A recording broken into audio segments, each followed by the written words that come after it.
छाया आसमां में, देखो झूमता गगन, हे छाया आसमां में, देखो झूमता गगन, जमीन आसमां पूछ गया, झूमता गगन, मेरे झूमने जहां, ये कैसा नशा प्यार का समा, रही समझ में आसमां, होश तो खोले प्यार तू ले ले संग मेरे झूम जा, कैसा नशा होश है कहाँ, होश तो खोले प्यार तू ले ले संग मेरे झूम जा.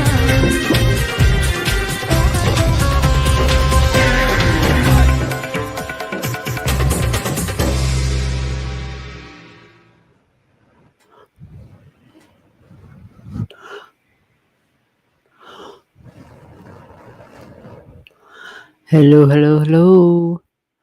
Hello, hello, hello.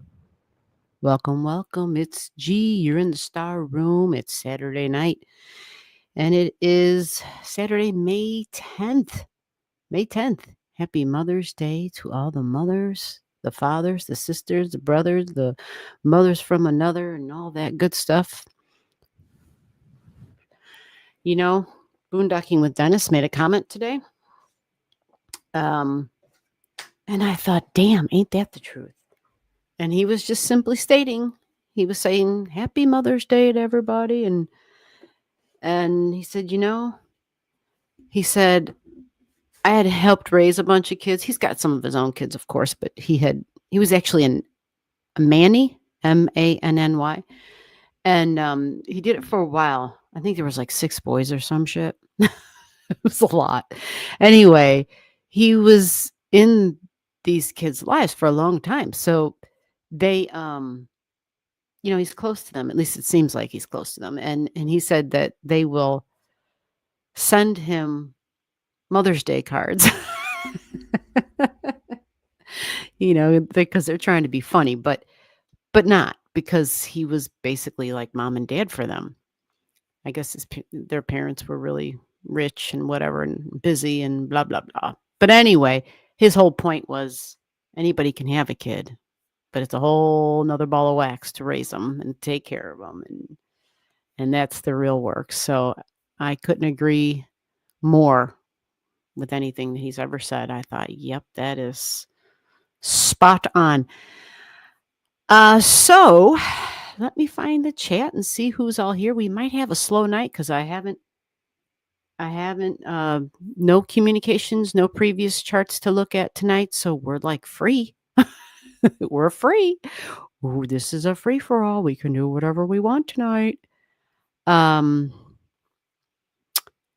There we go. Let me click on that. Comments. Okay, we got some people here. What's up, everybody? Hello, hello, hello. So, Christy's here. What's going on, Christy? How are you doing? And we got teamwork here. Hello, hello, everyone. Teamwork. Yep.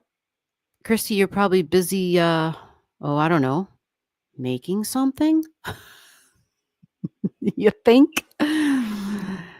Teamwork is saying hello, hello. And what a week it's been, huh?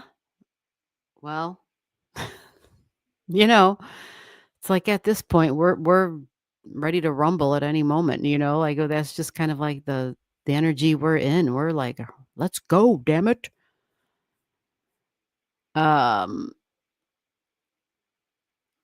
I do see a change though in the astrology. So that's kind of nice. Yeah, I was recording some videos and I'm like, okay, I see a change here. Now, it's funny because do y'all ever get like the feeling, the sensation? Do you feel like when the energy's shifting and changing and you're like, I think it's changing and I feel like I know what it's changing into, like you just have that sense about it. But because of how crazy shit is, you kinda, like, don't wanna believe, not that you don't wanna believe it, but you're cautious.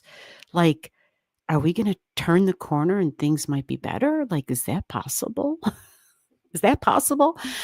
We'll see. We'll see, because that's the other thing that, there's such an X factor, literally, and a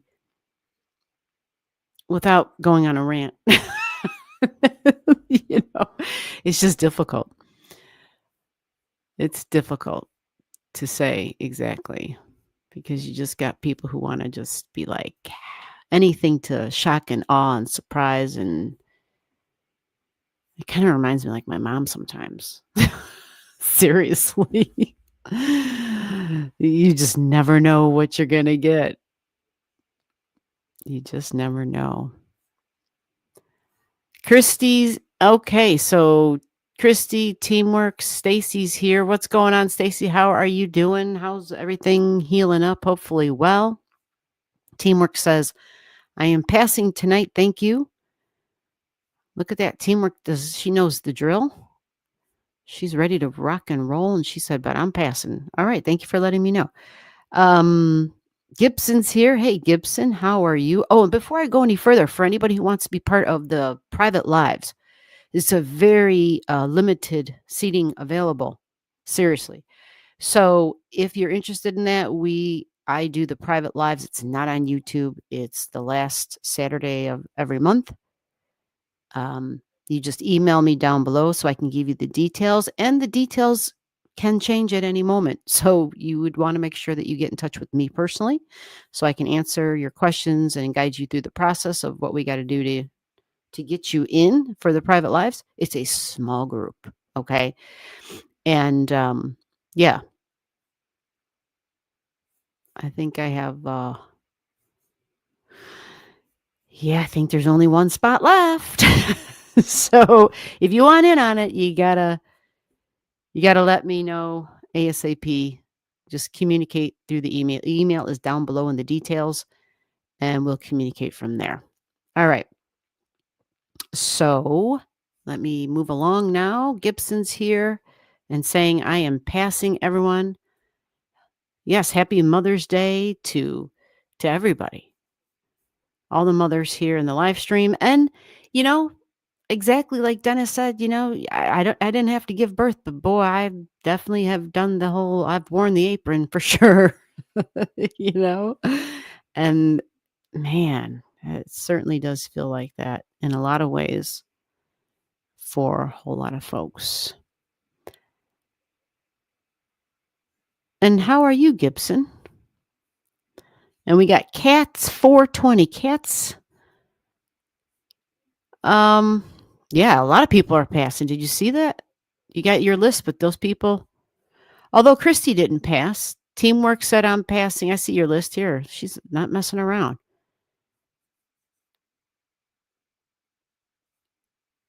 Um, Cats 420, have you been here before? I'm sorry. I apologize if you were here already and I looked at your chart and stuff, but trying to get onto this chat. You're in it. You are in this chat. I see it. So you're here. So this current list, Christy number 1, Teamwork's passing, Stacy is passing, Gibson is passing. And then yeah, that's why the cats thing came up, and I thought, I don't know if I have Cats' information. Um yeah, normally you email. And Zazu, cool name. I like that. Different. Zazu.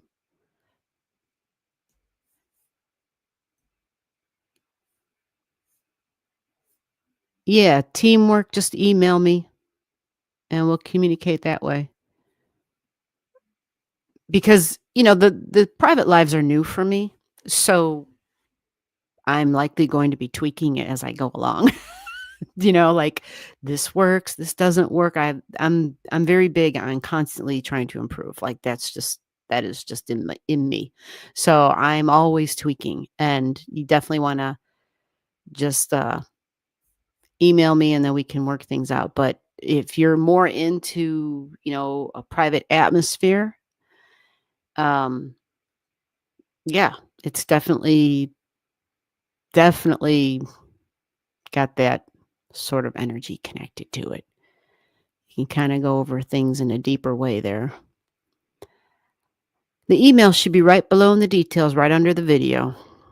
Allastrology@gmail.com. And it's spelled like this, EE at the end. It's a little bit different than the channel name. That way you can, Allastrology. Hope I spelled this right. Let me show that. There you go. You see it now? Yeah, so the channel name is just, spelled that way, but the email has the 2 EEs instead of a Y. Got it? So from here, yep, you email, or some folks like to just throw their digits in the chat. Doesn't matter to me, except that if I'm on a busy night, it's a pain in the ass to start creating charts when I'm trying to flow, but it's a slow night, obviously. So if you're getting digits to me right now, we'll do it. It's always best to just email them before a show begins, that's for sure. It just works out better because then your chart's already created and blah, blah, blah, blah, blah.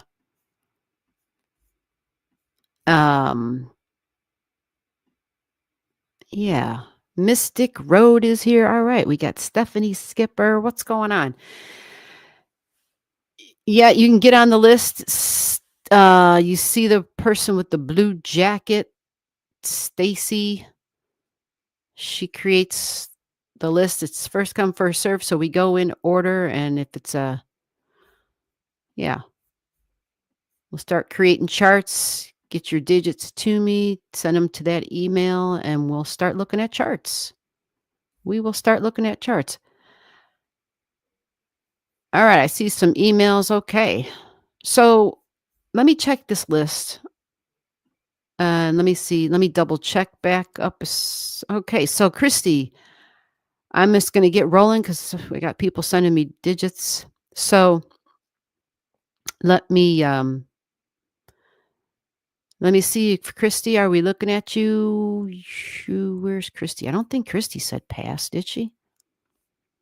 Christy, are you coming on? Christy didn't grab the link. Oh, I didn't drop the link for anybody, did I? Whoops. All right, let me do that. And let's see what's happening here. All righty.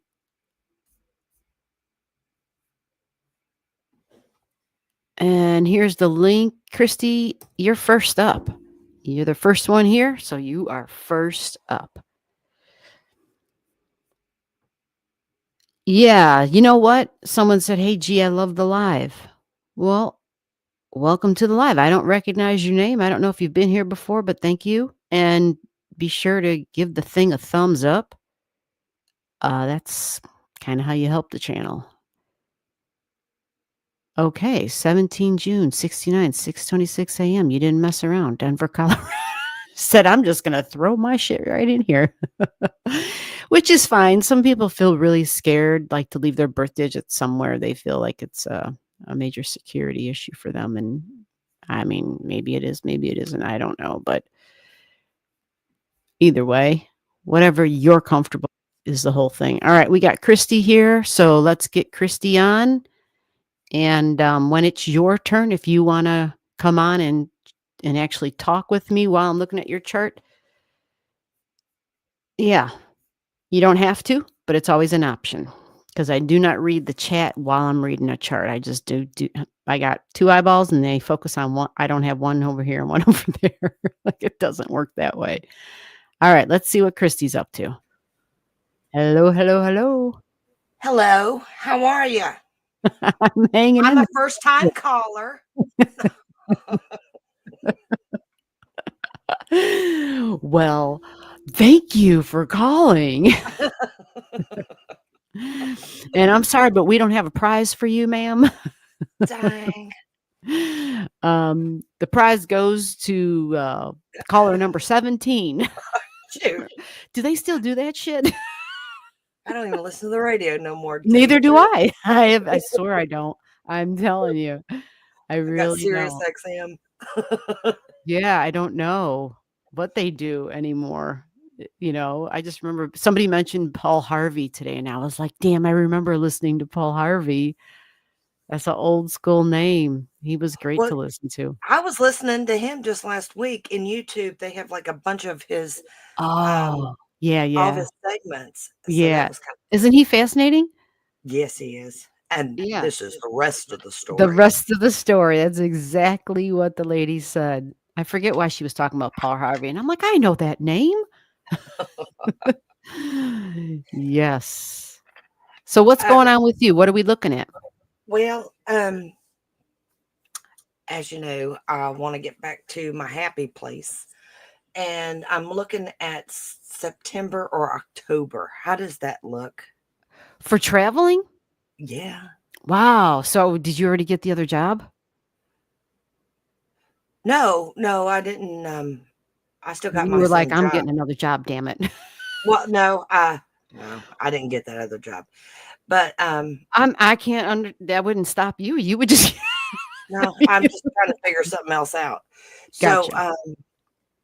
but I found a travel partner. I was going to take my mom, but then she backed out on me. And so my cousin said she'd go with me. Yeah, So we were that's born on the good. same day, 2 years Oh, apart.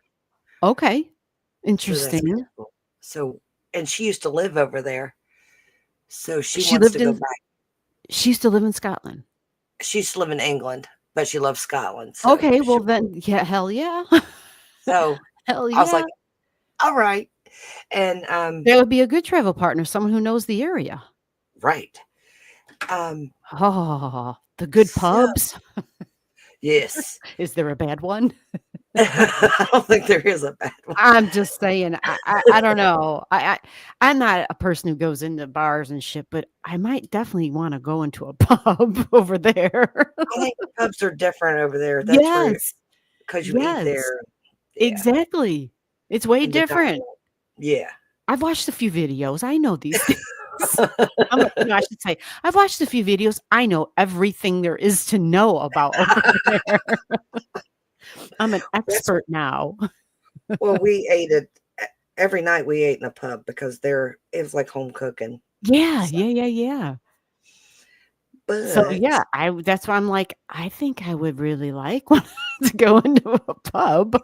yeah, and it was inexpensive to eat, Yeah, and awesome. fish and chips. I'd eat that the whole time. So And a place where, right, you could go walk into it and you don't feel like you're gonna feel like a deep regret, like, "Oh shit, this was wrong turn down the alley," type of thing. right, right, It's a pretty much gonna be a safe place for your tourists to go to. right. Um, alright, so we're looking at September for you. Yeah, That's what you want me which to would check be out. better, September or October? Yeah, September or October. yeah.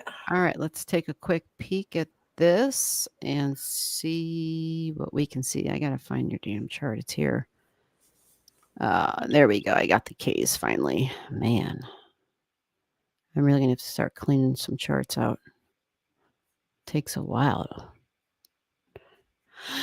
Here we go. Let's see how this is looking for you.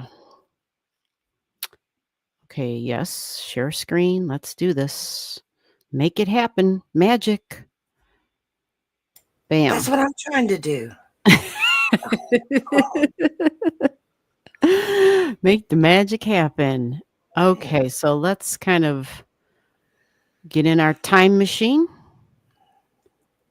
and let's move forward.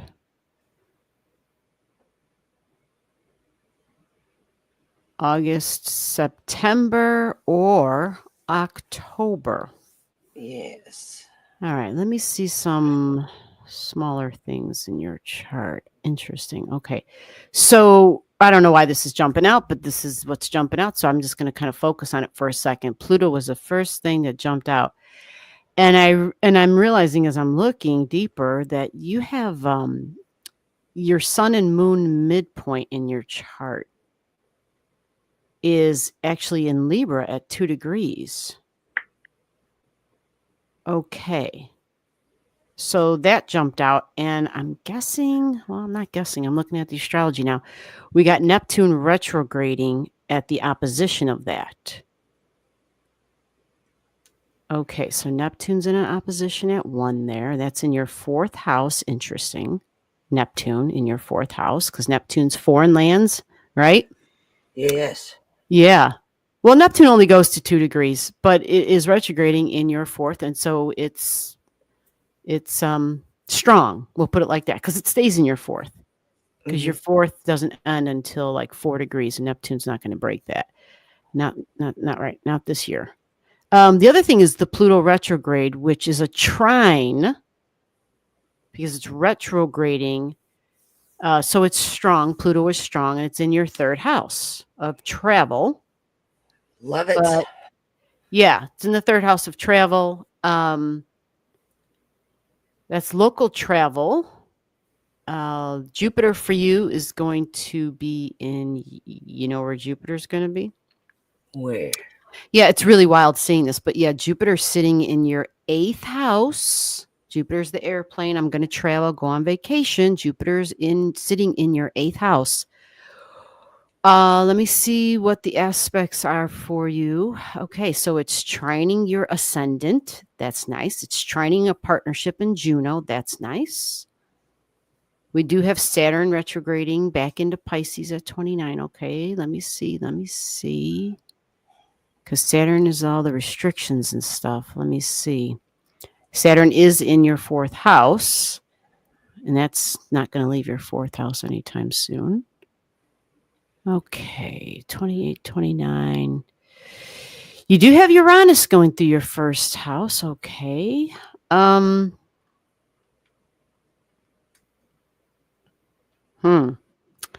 right.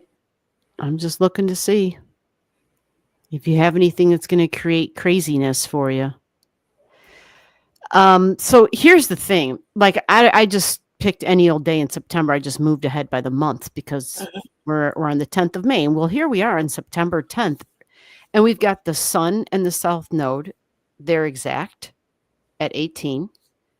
And then we have we have Pandora's box, the can of worms right there at 17, and travel Mercury, local travel at 16. So they're all together here.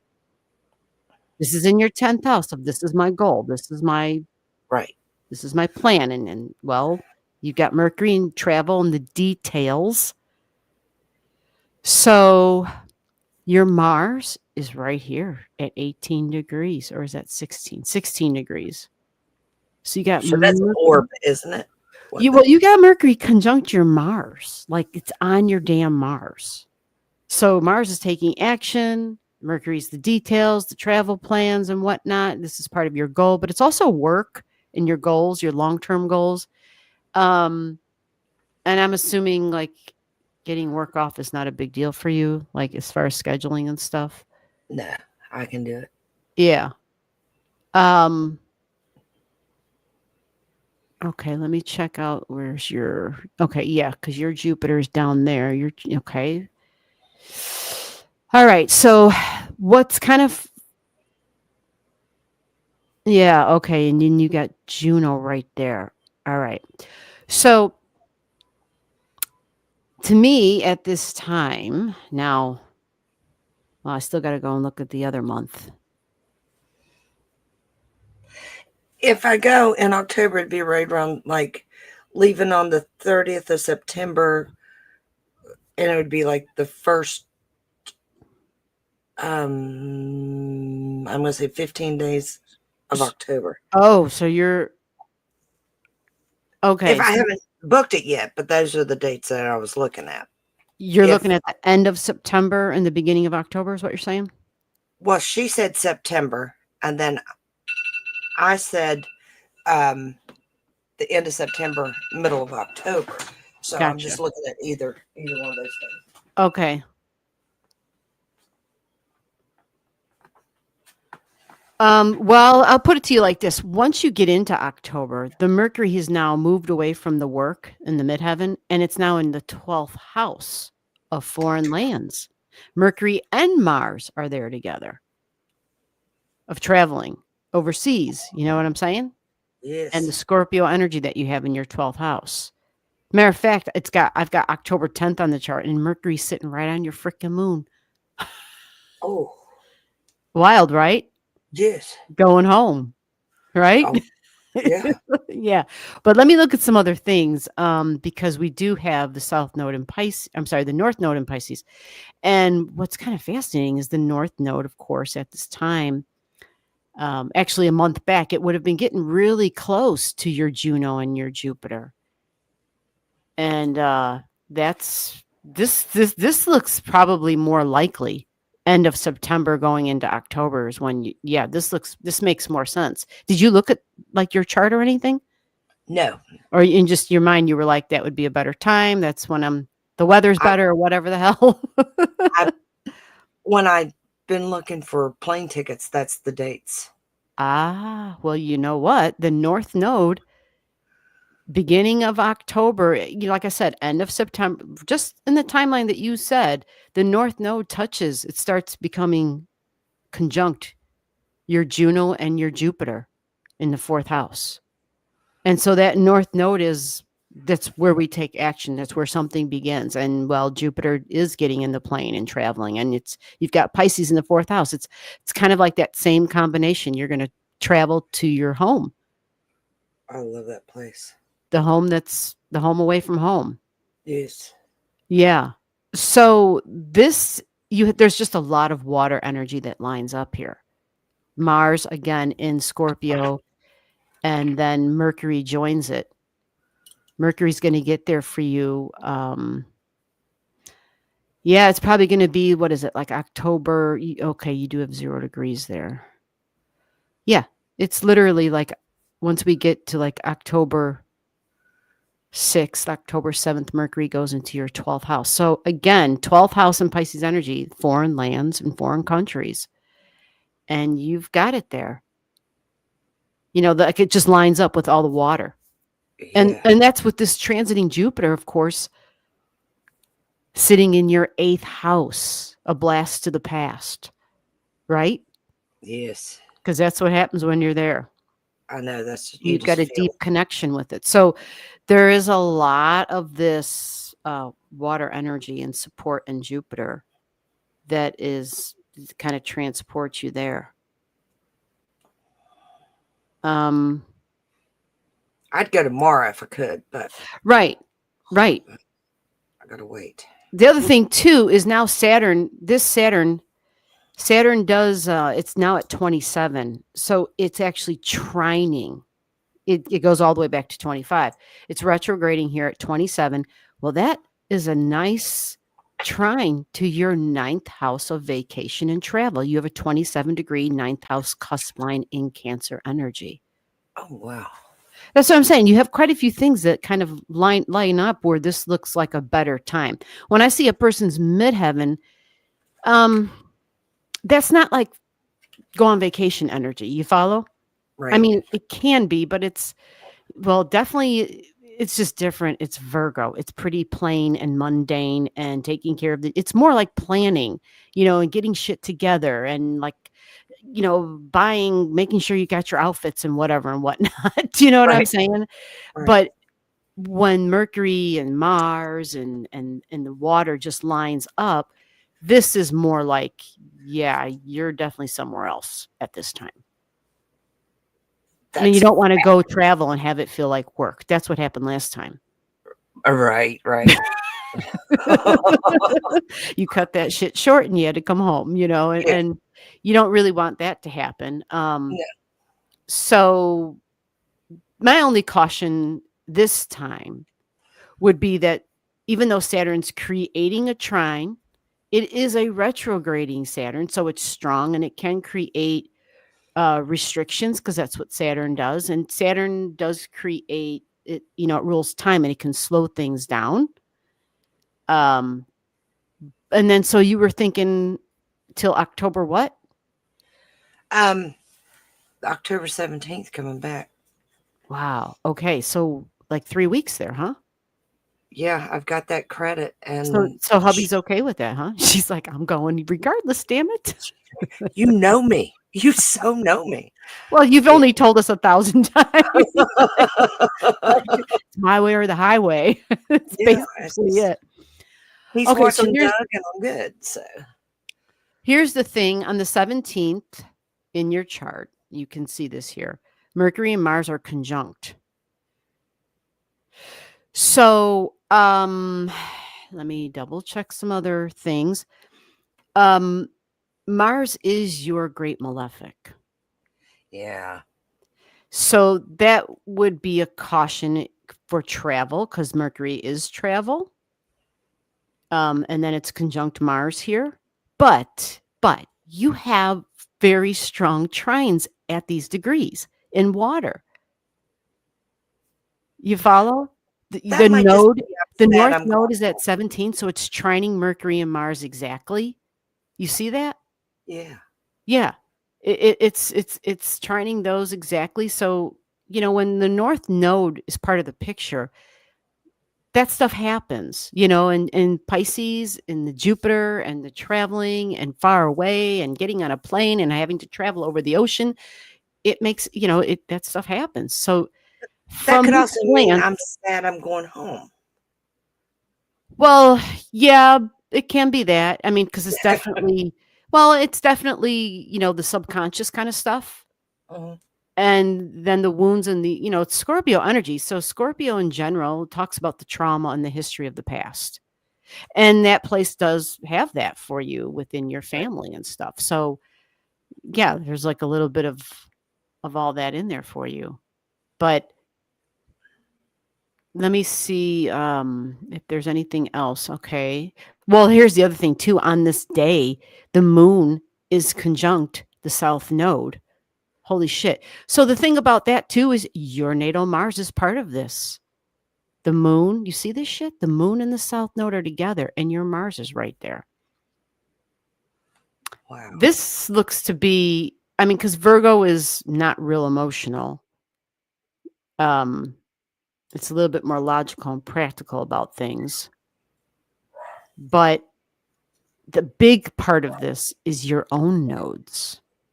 This creates this timeline because your natal Mars is always in a square with your north and south node. So that's not new energy for you. You're used to that.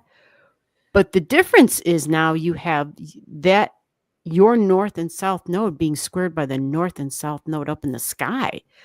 Woo. So, Explain that one. well, it's a great cross is what it Oh, creates. I see that. Yeah, because I've got this node lit up that's on top of your Mars and that moon that's next to it. Well, look at your stuff. Same degrees just about, right? It's 16. Yeah. So the 17 degrees where the nodes are going to be, that 17 degrees is that's Leo energy. So joy, creativity, laughter, entertainment, having a good time, feeling like a kid again. But it's angling your stuff. And so your stuff is at 16, your north and south node, first house and seventh house. So partnerships and myself and family and emotions and history in the past. But 16 is also the mother wound because it's the north and the south node up in the sky squaring your north and south node. So your body, your appearance, you traveling, yeah, it's not like sibling or cousin energy or anything, but it is family energy. And so because you're planning on traveling with a family member, this might present, oh, wait a minute, but well, here we go. Cousins is Gemini. So, maybe there's a little, I don't know what it is. It seems like every time you travel with somebody, it's the other person that there's an issue with. So, well, this person will be your travel partner. Yeah. Yeah, this will be your travel partner. It's family and cousin is right there in that 7th house. That's wild. Well, your Mars is, like I said, always squaring that, but at this time, during this whole time, actually, the South Node and the North Node will also be squaring that. So I don't know if there's going to be, you know, just friction. I have no idea. I don't know how close you are to your cousin. If y'all, I don't know. We're good. We're good. Yeah. What's weird is we're I'm born on her birthday. We're 2 years apart, August 22nd, Mm-hmm. all those 22s. And then we're born on our uh, great aunt's birthday on the August 22nd. Oh, And that wow. we're and that all those 22s are everywhere. Wow, a lot of history. Strong family connection. Well, that's not surprising looking at your chart. There's so much. Yeah, there God. When you got water in the water houses, the past and history it runs deep. It just freaking does. Um, okay, so we have Cherico trining the node, your node at this time. So Cherico is usually somebody who observes somebody else going through something difficult, something that's painful. Yeah, it's trining your south node at that time. So there's just, there will be challenges. When you have a north node squaring your north and south node, it challenges what you want to do. That's the definition of it. It Right. creates stress and tension to what you want to do. And what does Christy want to do? The north node in Sag, which is travel, damn it. Yeah. Yeah. Let's do It's everything. yeah, that's your body and you want to travel, you Uh-huh. know. Um, but again, you want to travel to, well, some of the history and some of the connections Right. because it's there in your north node at 16. So, yeah, the best I can tell you is because it's a nodal square, uh, I hate to tell someone, "Oh, don't go because you're in the middle of a square," because it's the whole chart that matters. Hmm. It's not just the damn square, If I see, like, a lot of these T-squares and stuff and squares lining up, then that's a problem. Okay, well, here's something that might add to it. Okay. Your Uranus is at 24 right here, right? That's cardinal, right? Look Yeah. where the Jupiter is gonna be. Now Jupiter is exactly squaring. Jupiter, family. You see, Jupiter in Yeah. Cancer, family. Jupiter squaring Uranus, shocks and surprises, sudden. That's what I'm saying. If I find more things, and these are bigger planets too, like the nodes are big deal, Uranus is a big deal, Jupiter is a big deal. If I find bigger things, I would just be like, you might want to rethink this. Here's the other thing too. Opposite of your Uranus here, we've got Chiron. Now, your natal Chiron is at 24 degrees, so you are always living with this, right? Like this is Uh-huh. just, but the transiting Chiron up in the sky, it's sitting on your Chiron at this time. So this is a T square, a cardinal T square with this Jupiter, with this Chiron, with your Chiron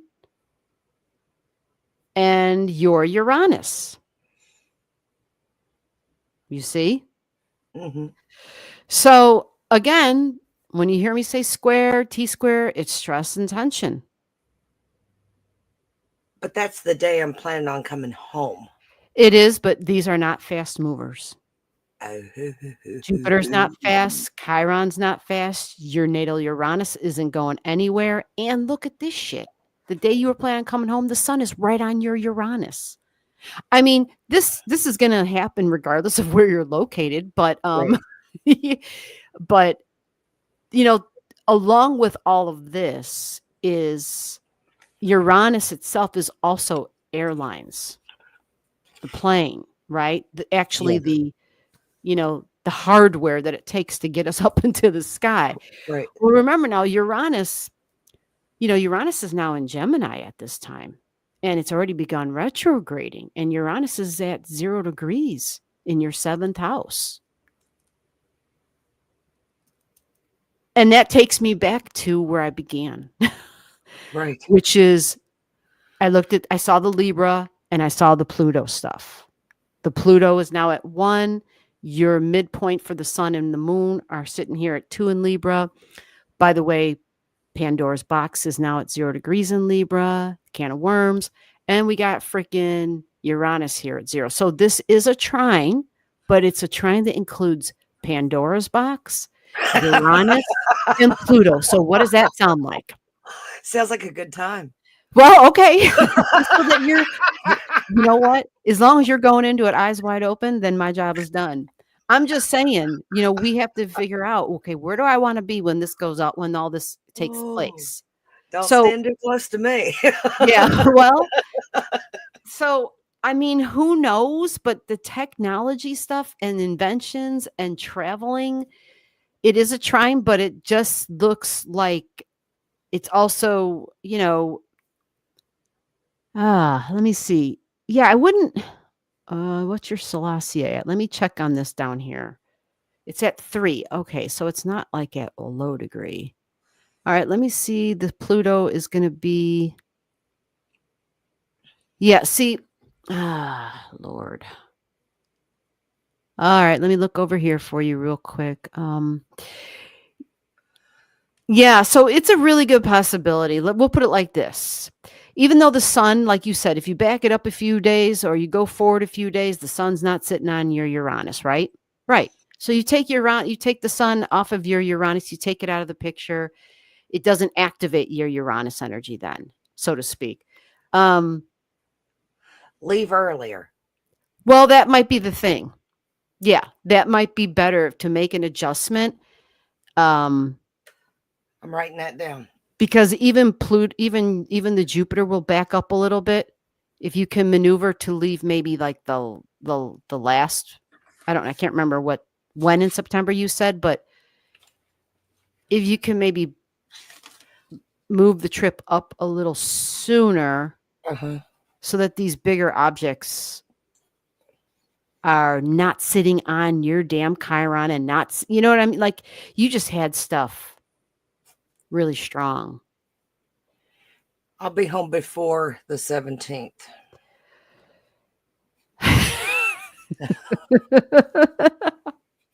Yeah, because even backing it up, then it's, then we're looking at the Mars. Either way, I would just, I would feel better if I took a little bit longer look at this before you made a decision, to be honest with you. Okay. Because then I would go and look at other charts as well. You might have other things that are like, this is a nice time, for all I know, your greater benefic, it might be, who knows, I don't know what your perfected planet is at this time. I don't, like there's a lot of other things that I would look at that could kind of smooth what we're looking at out a little bit, where it's like, oh, but this is about doing something different and exciting, which Uranus is those things. Right. But I'm not real thrilled about Pandora's box and that Mars is your malefic and it's in the 12th house and you'll be traveling overseas and Mars in the 12th. Well, that might, it might just cause some hiccups for you, not that you won't plow through them, but that would just suck if I was stuck there.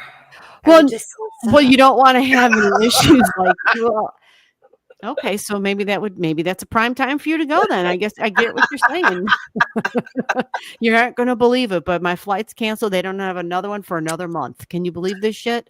Yeah, I'm stuck here for another year. Oops, got to get a job. Get a job. Oh, shit. Yeah, I would take another look at this before I made any reservations. Okay. Just because you got your private stuff really being activated there. But again, it could just be because it's time for you to fly, literally, because that Uranus is in the 11th house of airlines. You follow? Yeah. It is. I mean, that's where your Uranus is located. So, you know, yeah. God, I love that place.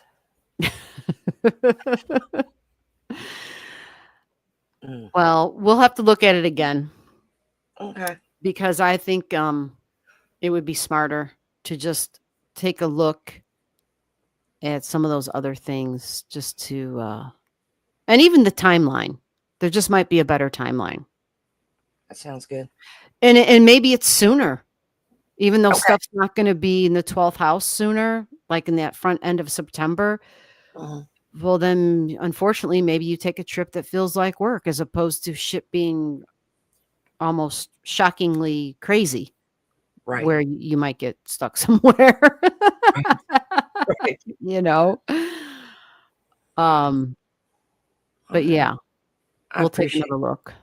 I appreciate you. You are welcome. Yep, I appreciate you too. Thank you very much. Thank you. You Bye. are welcome, Christy. I'm out. All right. Take care. Bye. All right. Bye-bye. All right. So let's get on to the next one. Whoever's next. And just so y'all, everybody understands, yep, I will look at your chart. But for the charts that I spend a decent amount of time on, these are people who send money, right? You take care of me, I take care of you. People who want me to spend more time on their chart. That's how it works. So let's mosey on through this and let's see if I can remember. Let me get my thing off of there real quick. All right. So let's see if who is after Christy. I know there was a, let's see. Oh, you have an updated list. Oh, look at that. And she even put that in there. What a woman. That's so awesome of you. Thank you, Stacy. All right, Cats is next. The list went fast because after Christy, the next 4 people passed. All right, so Cats is next, and then Zazu, then Mystic Road, then Stephanie. All right, let me get on the ball so we can get through this. I know I've got some emails here with information, so let me get this. Let me get a chart drawn up. In the meantime, while I'm trying to get this chart drawn off, Cats, you're up. Let me pin this little thing here so I can find it next time. All right, so Cats, let me get the link for you. If you want it, grab it, because I will not be reading your comments in the chat while I'm reading your chart. If I haven't seen your chart before, I have to actually read the chart. So that link that I just dropped is for Cats because Cats is next. Cats, are you still here? If you don't want to pick up the link, that's fine. But please comment and let me know that you're still here. I'm not going to read a chart if someone's not here. Cats, are you there? Going once. Get your little fingers to do the talking and let me know if you're here so I can. Okay, Cats is here. Very good. All right. Let me get your chart drawn up. Let me get these digits in here. All right, so we have, I'll have to repeat this because, sometimes I make mistakes.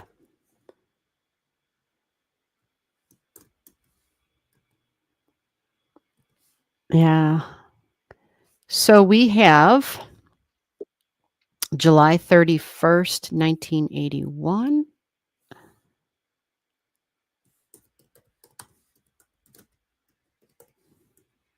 Okay. And I think I heard somebody in the green room. Oh, we got Cats here. Awesome. Cats grabbed the link. All right, let me get Cats on here real quick. Hello, hello, hello.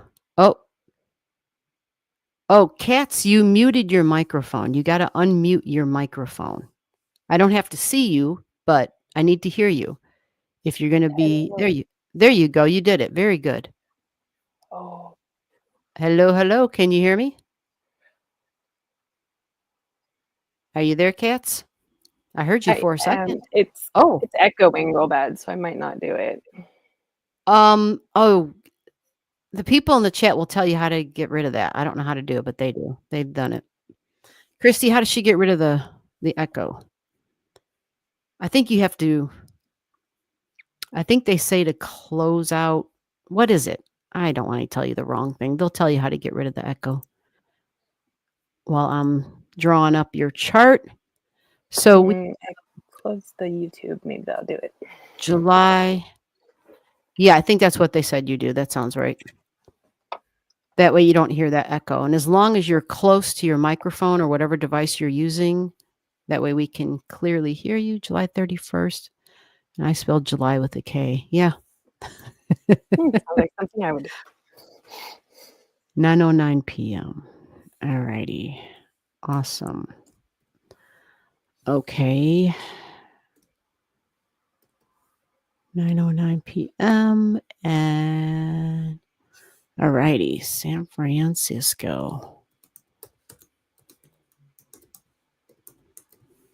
Okay, I hope I spelled San Francisco right. I always forget. I don't know why. My brain. NIA. Okay, here we go. Let's see. So have you seen your chart before? I have. I was here last week and you read for me. Shit, I might have your chart here, that means. If I already read for you. I thought your name was familiar, and then I'm like, damn, do I have this person's chart? All right. So that means we have you here twice. Because if I had it last week, I would have saved it. And so this chart's showing me an Aquarius ascendant at 27 degrees. I didn't think so. Yeah, that sounds right. Yes. Awesome. And so you said I read for you last week. Yes. And I really enjoyed it. You told me stuff that no one had said before. So I was like, oh, coming back for sure. All right. Well, that's good. And yeah, okay, I do have you here. I didn't spell the other one correctly. No wonder it took this one. Or I spelled it differently. All right. All righty. So am I looking for something in particular? I was just maybe thinking of like how the month is gonna go, or Yeah, I had a feeling that was okay. Yeah. All right, so let's see what we can get on here for you so that you can kind of, let me get this on here. All right, so yeah, we got you as an Aquarius rising. Woo, okay. You've got your north and south node jumping out at me for some reason. All right. Well, let's turn this on and see what's going on here. Let me kind of refamiliarize myself with your chart a little bit here. Okay, you got okay. Neptune, all right. That jumped out too. All right, 22 degrees. Oh, you got that Leo sun at 8 degrees. Did I talk about that? A little bit. You talked a lot about a lot of fire going on. Yeah. Okay. Your Venus is at 9. Your Mars is at 9. Okay, now I think I remember this chart. Okay. And why? Let's turn on this so we can get a peek real quick. Oh, because of Pluto. Got you. Okay. Yeah. All right. So let me go to now. I'm sorry. I'm way into the future here. That was where Christy was at. Let me back this up to May 10th. Okay. So Pluto, you can see Pluto over here in your 12th house at 3. Mm-hmm. And your south node is at 1 degrees, 142, actually.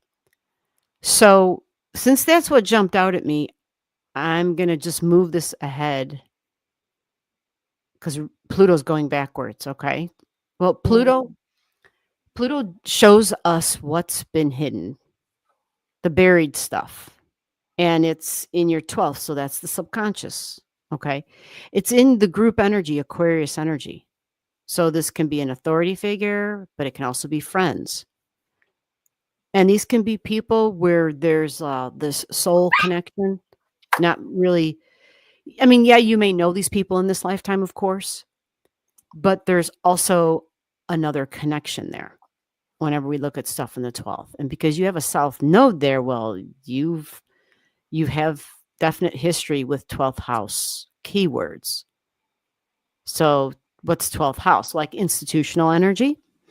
It can also be people of the cloth, healing institutions. Pisces can be, 12th house can be super, super creative. So you've got this super creative energy, south node, but it's unbelievably unique. Super unique and very different. Independent energy. I like new. I like different. Independence, fiercely independent, even strong rebelliousness attached to it. Whether you know this or not about yourself, there's a subconscious, like there's these subconscious impulses that are going to have that very. Let me put it like this. When a person is used to being the boss, when they're used to being the authority figure, they, for anybody to challenge them, right? It's like, well, who the hell are you? Right? So Yeah. it brings in a little bit of this rebelliousness.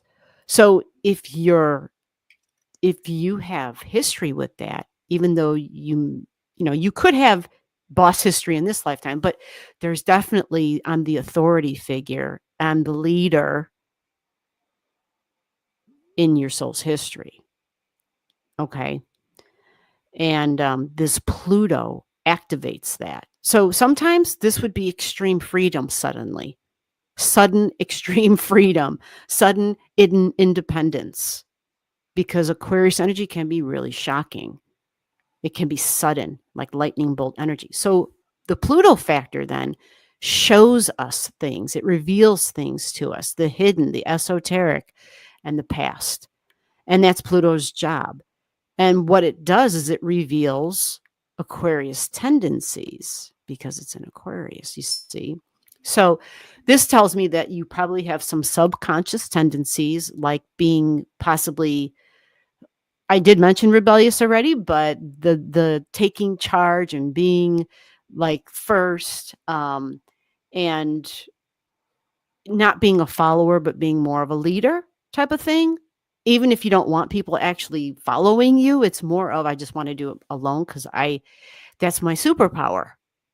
So South Node is a person's superpower. So what happens with Aquarius energy is it can be really detached. It can go to the other side of the brain, and it can be very matter of fact and very detached. And, a certain amount of detachment's really healthy. But when we're not aware of it, it can kind of feel, to people in our lives around us, we can feel very cold. We can feel very cold. And it can be difficult sometimes for those who are in our lives. And we might unknowingly, cause problems. So is it something I should lean into, is being my own leader now? Well, you already, I don't feel it. So. But well, that's because it's in your 12th house. And so Pluto's going to activate it. That's Pluto's job. It's going to activate because it's retrograding. And when it, and this is, let me push this forward here. It's going to be a minute before it gets there, but Pluto goes back to that 1 degree. You see what I'm saying? Mm-hmm. The first time it might not have seemed, because Pluto went over it the first time, but Pluto wasn't retrograding. This time, Pluto's retrograding over it. And it will reveal. Likes to do a 3 pass on things. Make sure you really get it. Oh, hell yeah. That's what the retrograde means. Because it means it goes over that object 3 times. So it's a process. It doesn't just suddenly happen, but it will activate your independent spirit for sure. See, whenever something's in my 12th house, it's hidden. It's, I'm not aware of it. But when Pluto's going through your 12th and it goes over those items multiple times, it will activate it. It will reveal your independent spirit to yourself. It will show you your superpower. It will reveal it to you. Your South Node is your superpower. Okay. So this is going to be a process. This doesn't happen in a month. It's going to be, we're talking, oddly enough, around the same amount of time Christy was talking. We're talking September. Nice. Seriously, like the beginning of September, the first week of September, Pluto starts to activate and starts to trigger your South Node for you. So if Okay. you don't feel like you have a lot of, you've got Aries in your second house, so you value that independent stuff. Oh yeah. I just don't feel like more in charge, and so I Oh, as think far I as like need to being the embrace it leader, maybe more. not independent, Yeah. but being the leader. Gotcha. Okay. Well,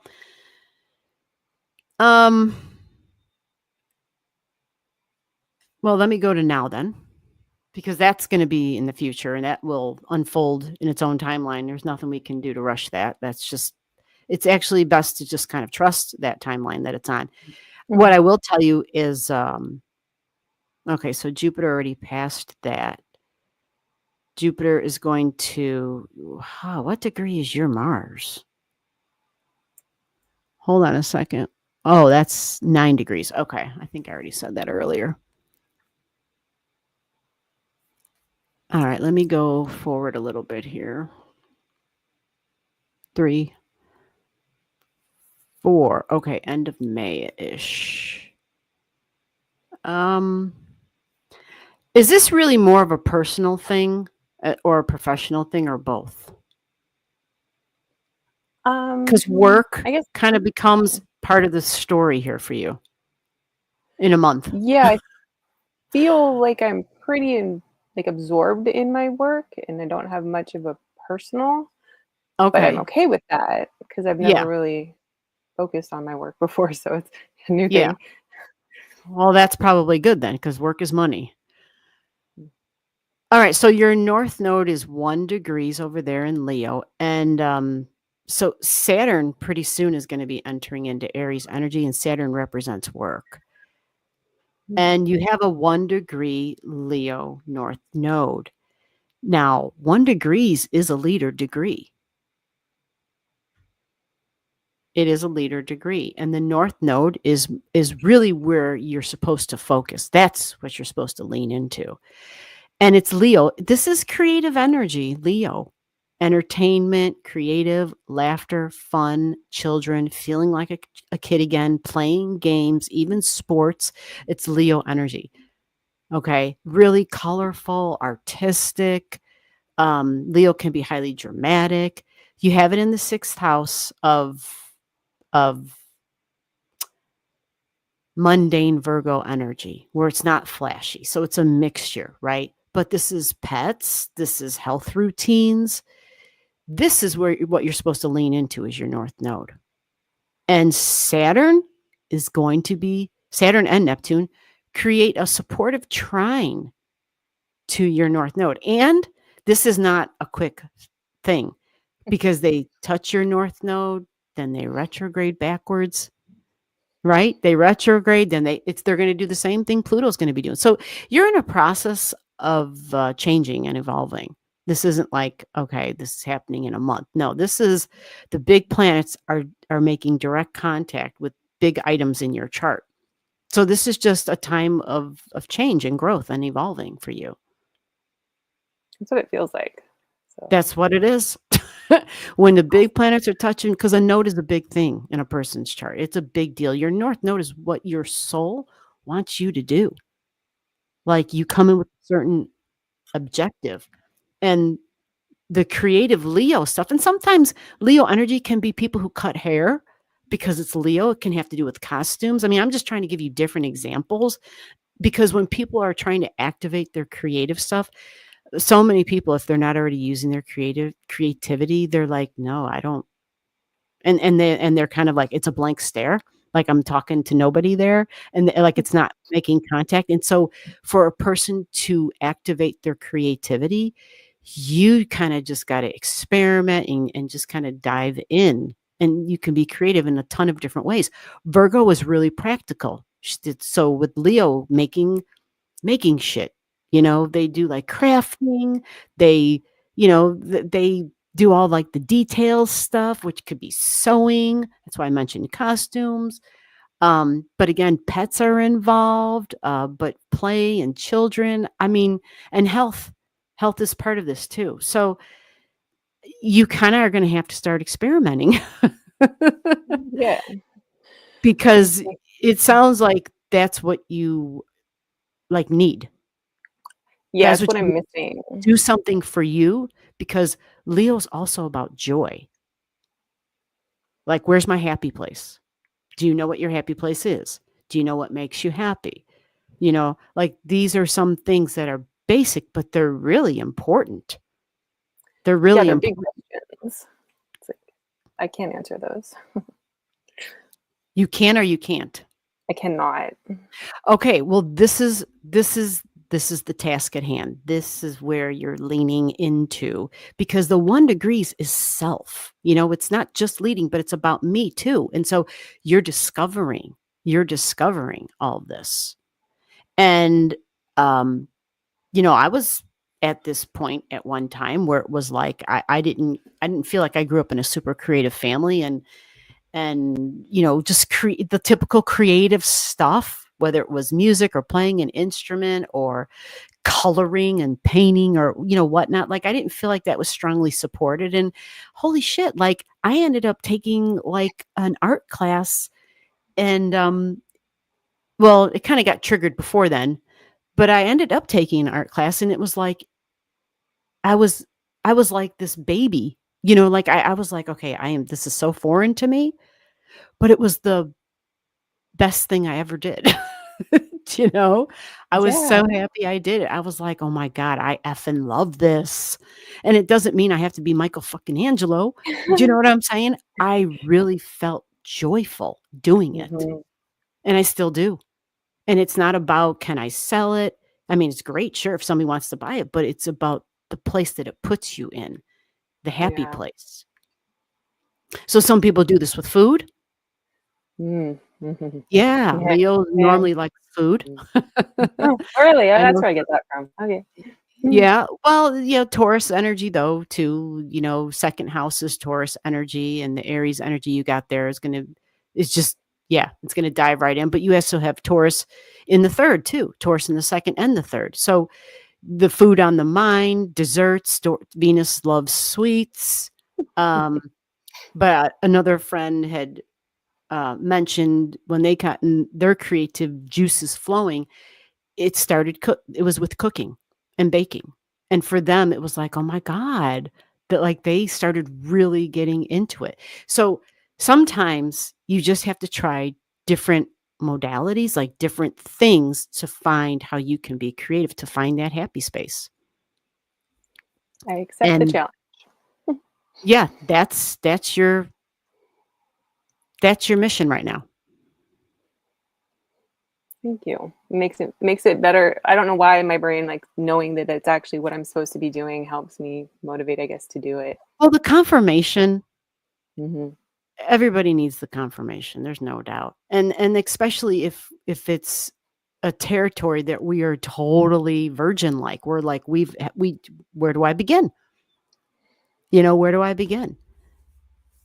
You just Yeah. have to kind of experiment and see. It doesn't mean like once you start with something, you have to stick with that particular thing, but you can just try a plethora of different things to see what what's really you, what really vibes with you. I'm excited. Thank you. Yeah. It might end up being something material and tangible. I see you got a Chiron at 22, and that's a builder. It likes to build things. And your Neptune's creative, and that's also at 22. That's a builder. I think even, yeah. Yeah. So that's important. Might have to do with building something, constructing something. Wow. Yeah, there can be a lot of different ways that can look. I mean, with technology now, it's like, holy shit. You know what I mean? Like, there's a whole lot of different ways that can look. So let us know what you do. Super. Thank you so much. Yep, you are welcome. Take care. You too. Alrighty. Have a good night. Bye-bye. Alrighty, here we go. Let's move it on. Move it on. Moving along. I think that's what I was trying to say. I think I need some water. All right, so I think after that is Zazu.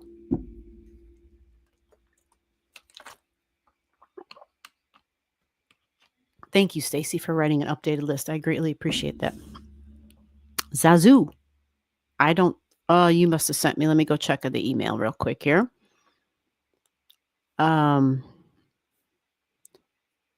Oh, they want me to update. Not right now, we're not, damn it. Let me see. Zazu. So here's the thing.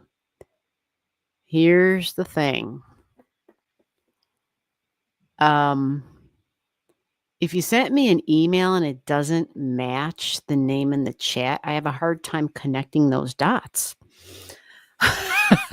Does that make sense?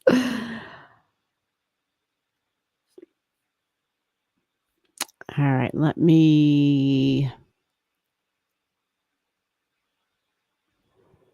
see here. Oh, you know what? I think Zazu had it in the actual chat, right? That's what it was. My brain. Okay, let me go back. Hold on. Let me get rid of some of these charts here. Yeah, that's what it was. The digits were there. Oh, no, it wasn't. I'm sorry. That was the other person, right? Yeah, I don't have digits for Zazu. Unless Zazu put them here in the chat, and I don't see an email from Zazu giving me the digits. So, yeah. Anybody? Yep. If you sent money, we're going to get to you. We go in order. Yep, the order still stands. So, Zazu, you see your number 6, but I don't have birth digits for you. If I don't have birth digits, I'm going to go to the next person.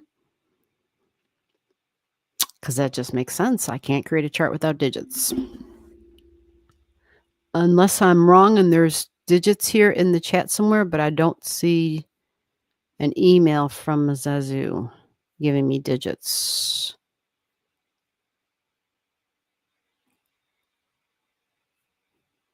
Makes sense.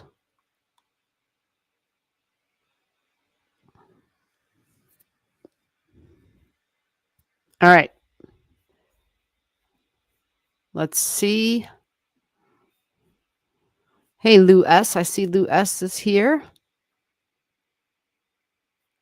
Zazu's name is Pamela. Oh, let me go see. I didn't think I saw anything from a Pamela. No, you must have. I don't know what email you sent it to. Hold on a second. Maybe it's after all these. Maybe I got to refresh this thing. Maybe it came in late, huh?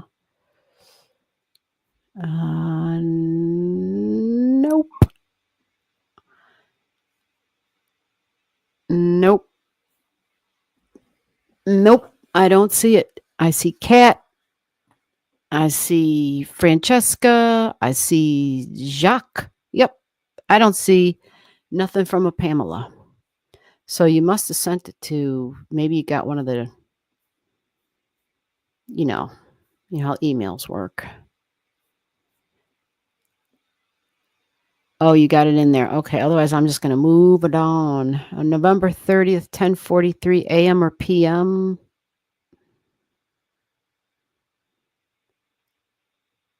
Oh, I'm sorry. I thought that was a birth time. Is that a birth time? Is 10:43 a birth time? No, that's supposed to be 1943. Yeah, do you have a birth time? What are digits? Yeah, birth time, birth date, birth city, birth state. Need the location of the birth and the time. Pamela. Yeah, that is definitely didn't get an email from a Pamela.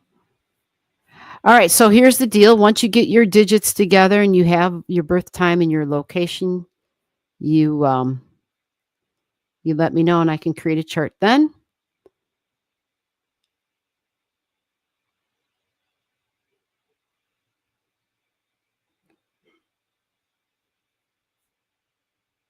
All right, I see it. I see it. You got it real quick in there. Okay, let's get that up in here then. Let me create that for you. All righty. Okay, so we have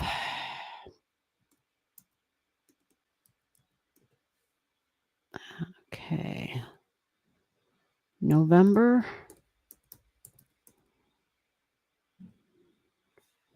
30th.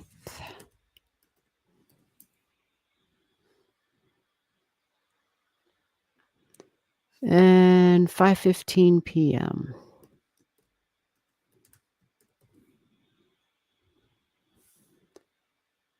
Wow, a lot of Californians tonight, huh? That's awesome. It's awesome because it's less typing I have to do. Yeah. All right, let's see. So have you seen your chart before? The chart that I have is showing, this chart shows me, I'm going to repeat the digits, November 30th, 1943, 5:15 p.m., Sacramento, California. That gives us a rising sign of Gemini energy at 0 degrees. 22-degree Capricorn moon. Ooh, get out of here. That was where the great conjunction was at, with Saturn and Jupiter was at 22 degrees of Capricorn. Holy shit. Yeah. That's when all the lockdowns began. Okay. Your Venus squares your moon. If this is you, does that sound like you? Let me drop the link for you. I don't know if you wanted the link, if you wanted to come on, but I gotta, oh, your Cat's mom. Awesome. Well, Cat's mom, I don't know if you want the link. Let's see if I can you help me invite this person? Thank you. Here we go. I'm going to have to read your chart because I've never seen it before, so I got to focus on that first. And yeah, you could always come back another time if you want like additional things or if you have questions, but I have to spend some time on the basic chart so that you got to know a basic chart before you can start reading, and I'm big on getting a good feel for the whole chart. I just think it's way more accurate that way. And I'm just weird like that.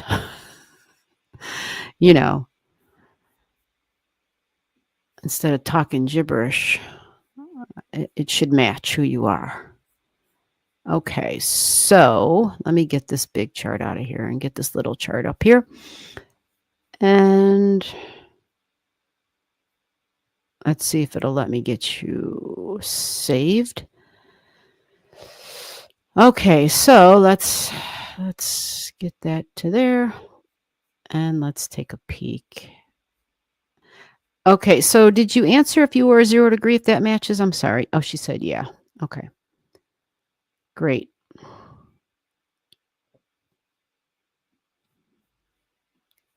Wow, 0 degrees, Gemini, you guys. You see this on the ascendant. Whoo.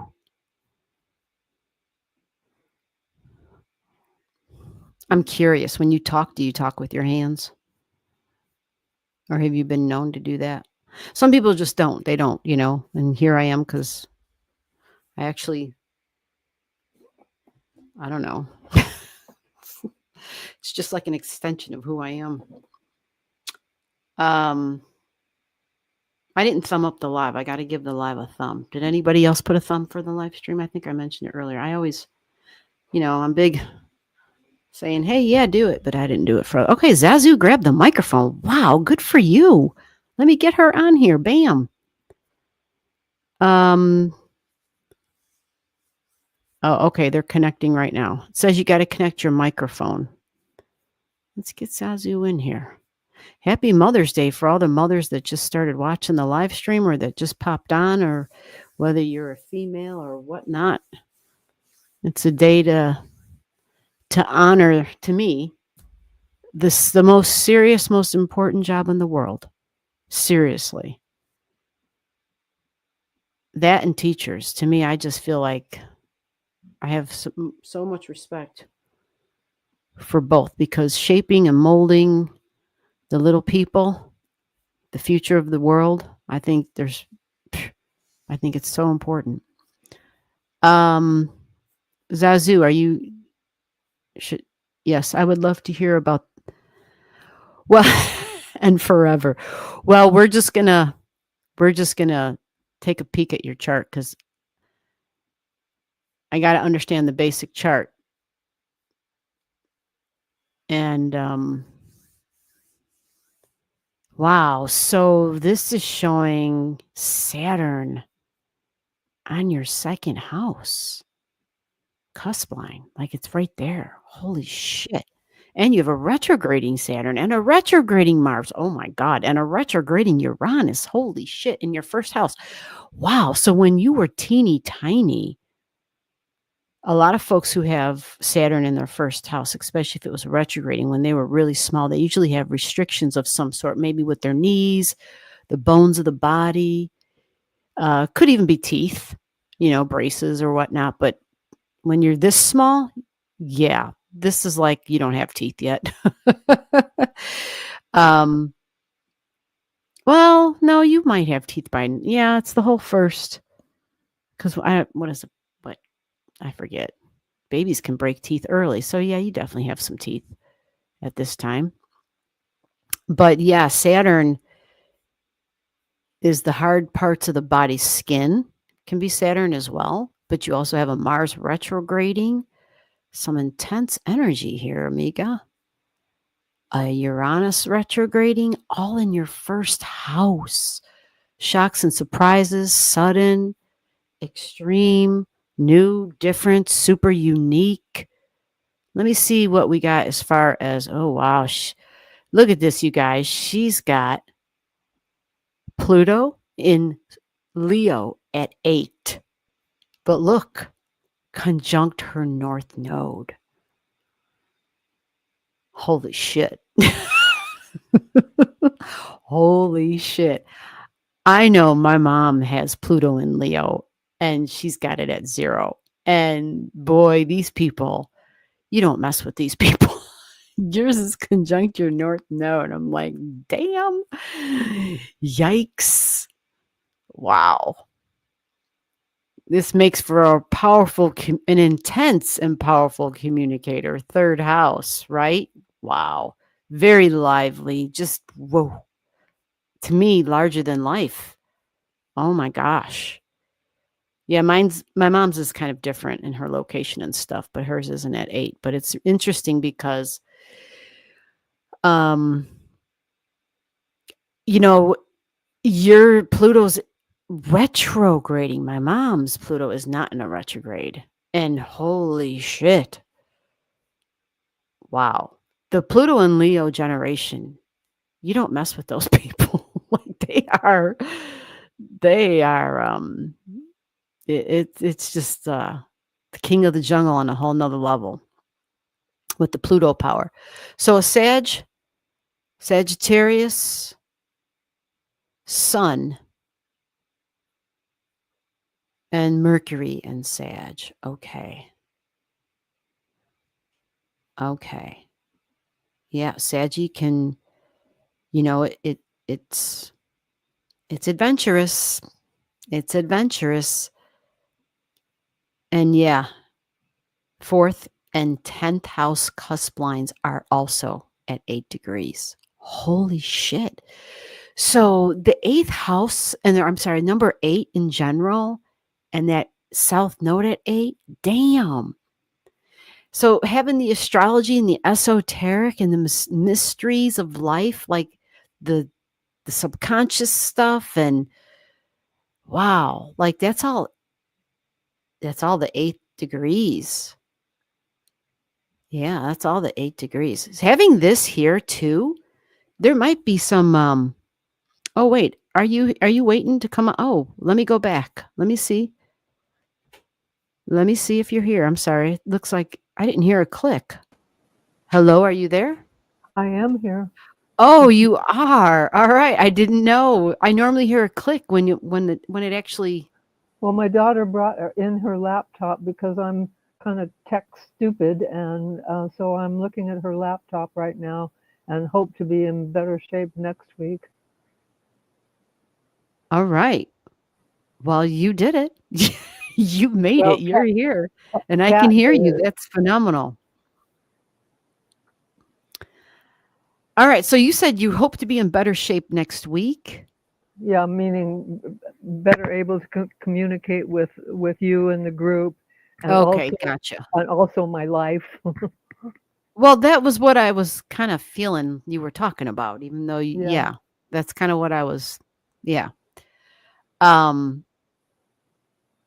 So you have seen your chart, you're familiar with it, and Yeah. so the things I've mentioned so far, does it Well, I make didn't. sense? Yeah, I didn't know Uh-oh. so much about the eights, but Oh, yeah. or what they mean. But I have been seeing a lot of triple eights lately, which is kind of interesting. And Yeah, that's very well, you got 8s all over your chart, man. That's so I'm that just Scorpio energy, by the way. 8 Oh, is hold on a Scorpio. second. I got a kitty cat. Hold on. Where are you at? How did you come on? You opened the door by yourself? Come on, if you're coming. Come on. Okay, you got to be a good girl. I'm sorry. Yeah, so yeah, 8 is Scorpio. And you've got Scorpio energy in your 6th house. So daily routines and health. That's Scorpio energy. It's also kitty cats and dogs and domestic pets. Yes. Yep.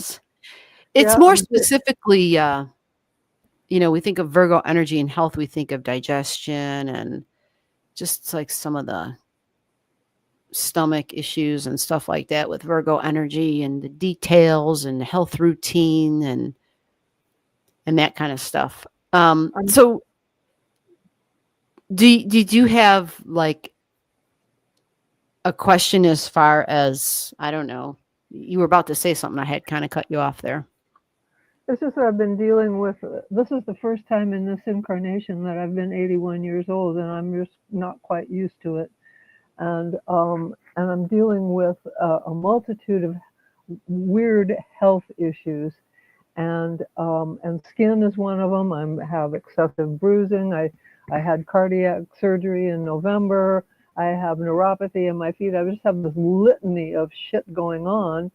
And I'm just trying to find the best way to navigate through this time period, and so I've been doing a lot of meditating, visualizing, and surprisingly enough, I am finding more energy, and I'd like to, well, of course, I'd like to feel like I did when I was 40, and that's probably not possible. Yeah. But I just would like to feel healthier and get back to doing my artwork and being productive in that way. So my creative ability outlet right now is landscaping and gardening. So but normally I design and jewelry and clothing, and I'd like to get back doing that. Yeah, well, the landscaping and yard work, well, that's no joke. Like that's yeah, that's work. Yeah, it's kicking my butt. Yeah, exactly. Like that's work you're doing there. Yeah. So for not feeling good and having health issues and you're still doing all that, wow. That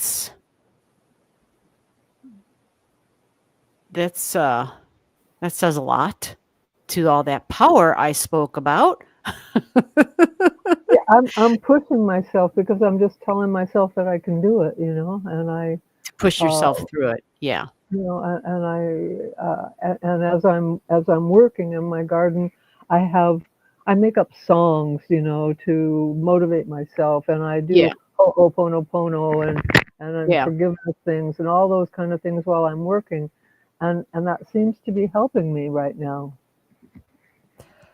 Well, that's good. Do what works for you. I mean, that's a key thing right there, is to do what works for you. I will say though that an increase of stuff, like you have, so we know Jupiter is sitting right here right now. So it's conjunct your second house. So when you said singing, I'm not surprised, right? Second house is that Taurus energy, and Okay. Taurus and music and singing. Taurus and Leo energy are known for that. Taurus and Leo.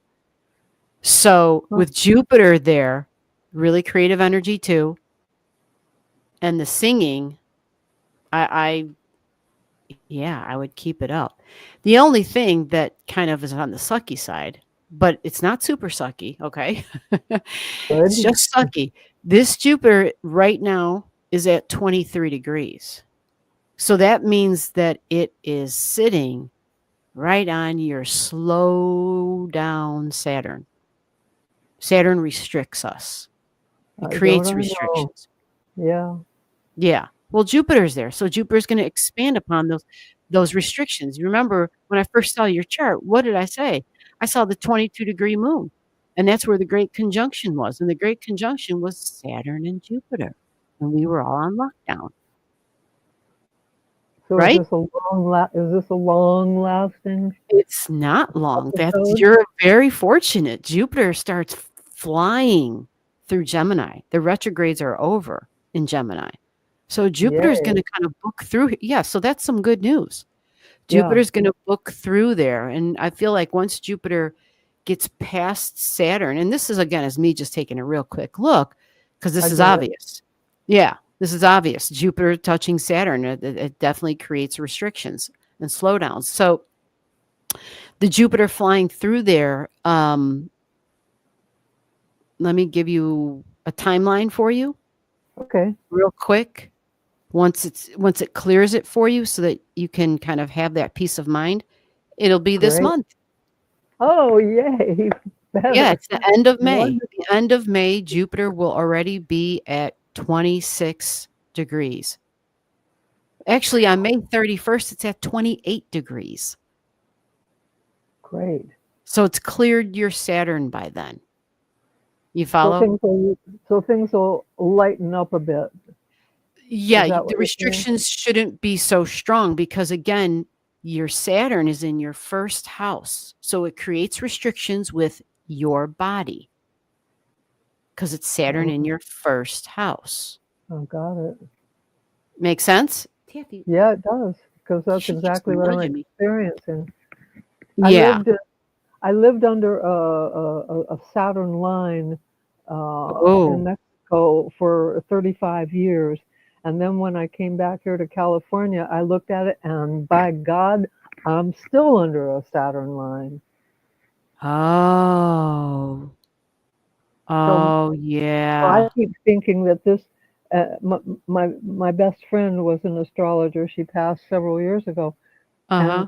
and she told me, she says, you've kind of been sliding for a few lifetimes, and so this is a lifetime of work for you.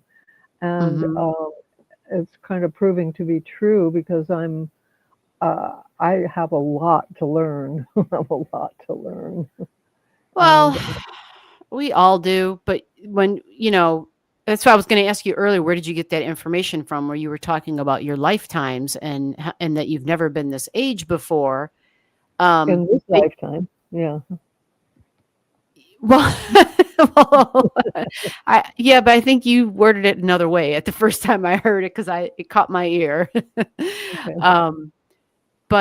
So you had a friend who was an astrologer. That makes sense then. Yeah. But Yeah. here's a piece of information that I came across, and I don't know if it's true, to be honest, but they often say that when people have a Saturn that's in a retrograde, when they're born with a Saturn in a retrograde, that it usually represents a repeat of learning. Makes sense. Things that I have to continue learning. So it is work. It is lessons. It is, they call Saturn the taskmaster. And Yeah. so, but again, but you feel like that's spot on for your life, is what you're saying? Well, I mean, I don't have the illusion that I'm going to become enlightened in this lifetime, but I would like to, Not be doing this shit over again. yeah, and I have done things, so many repetitive things, 6 marriages, to addicts of different kinds, Gotcha. and so this last one was finally the moment when I got it, that I need to stand up for myself. I need to set my boundaries. I need to face that fear of rejection and all this stuff. So this is a new phase for me, because I've only been back in California now for 6 years. So it's a whole different atmosphere. I was in the Caribbean for all that time. So, well, at least you are open-minded, though, where you're looking at astrology. I mean, a lot of folks would be like, "Oh, hell no. What is that crap?" Oh no. My friend lived with me in Cozumel, and every morning we sat and she read for me, and we talked astrology for years. And so when she passed, it was a huge loss for me when she passed. Yeah, I think it's the greatest tool to understand oneself. I really, really do. I agree completely. Yeah, it's just, I've found nothing that even comes close. Comes close. Yeah. Something I want to share with you real quick, and then I'll move on. Again, I do this every Saturday, so you can come back if you want next week. Yes, we're here. Yeah, not a problem. Yeah. You have you got the Aquarius at your midheaven, and that 8th degree, remember, that's that Scorpio energy. And so because it's at that midheaven, it's also on the 4th house cusp line, right? Along with all this, North Node and Pluto stuff. And that Scorpio energy brings us the energy of the past. And it includes the tragic shit and the traumas and the fear. Yep. Yeah. Yeah. So you have, when I first started looking at it, it was like, holy crap, look at all the 8s. That's a lot. And not to mention your 4th house cusp line. So I just wouldn't be too harsh on myself, because this is unbelievably intense energy. It's really intense. And so that fear that you mentioned of, can I stand up for myself? You absolutely can, because you've got the Pluto energy there connected with the North Node, and that is what your soul wants you to do. It wants you to embrace your power. Your power. Okay. Great. Yeah. Because you got it. Your North Node is connected to Pluto, and it's really more of you tapping into it and utilizing it. And it, in time, like these things, they kind of, just the awareness of it helps us to activate it. And it's the digging into that fear. And some things you already just said, which was ending something and not being afraid, to stand up for myself and to have boundaries. That's super important. And boundaries, when people don't have their boundaries, especially with significant others and romantic partners, it's a Neptune thing. And it's also with your children, because you've got Neptune in your 5th house. My children and romantic partners, and there's Neptune right there at 3 degrees. It's a sacrificial energy. It's been I've felt like a victim a long time in my life, Yeah, it's also that too.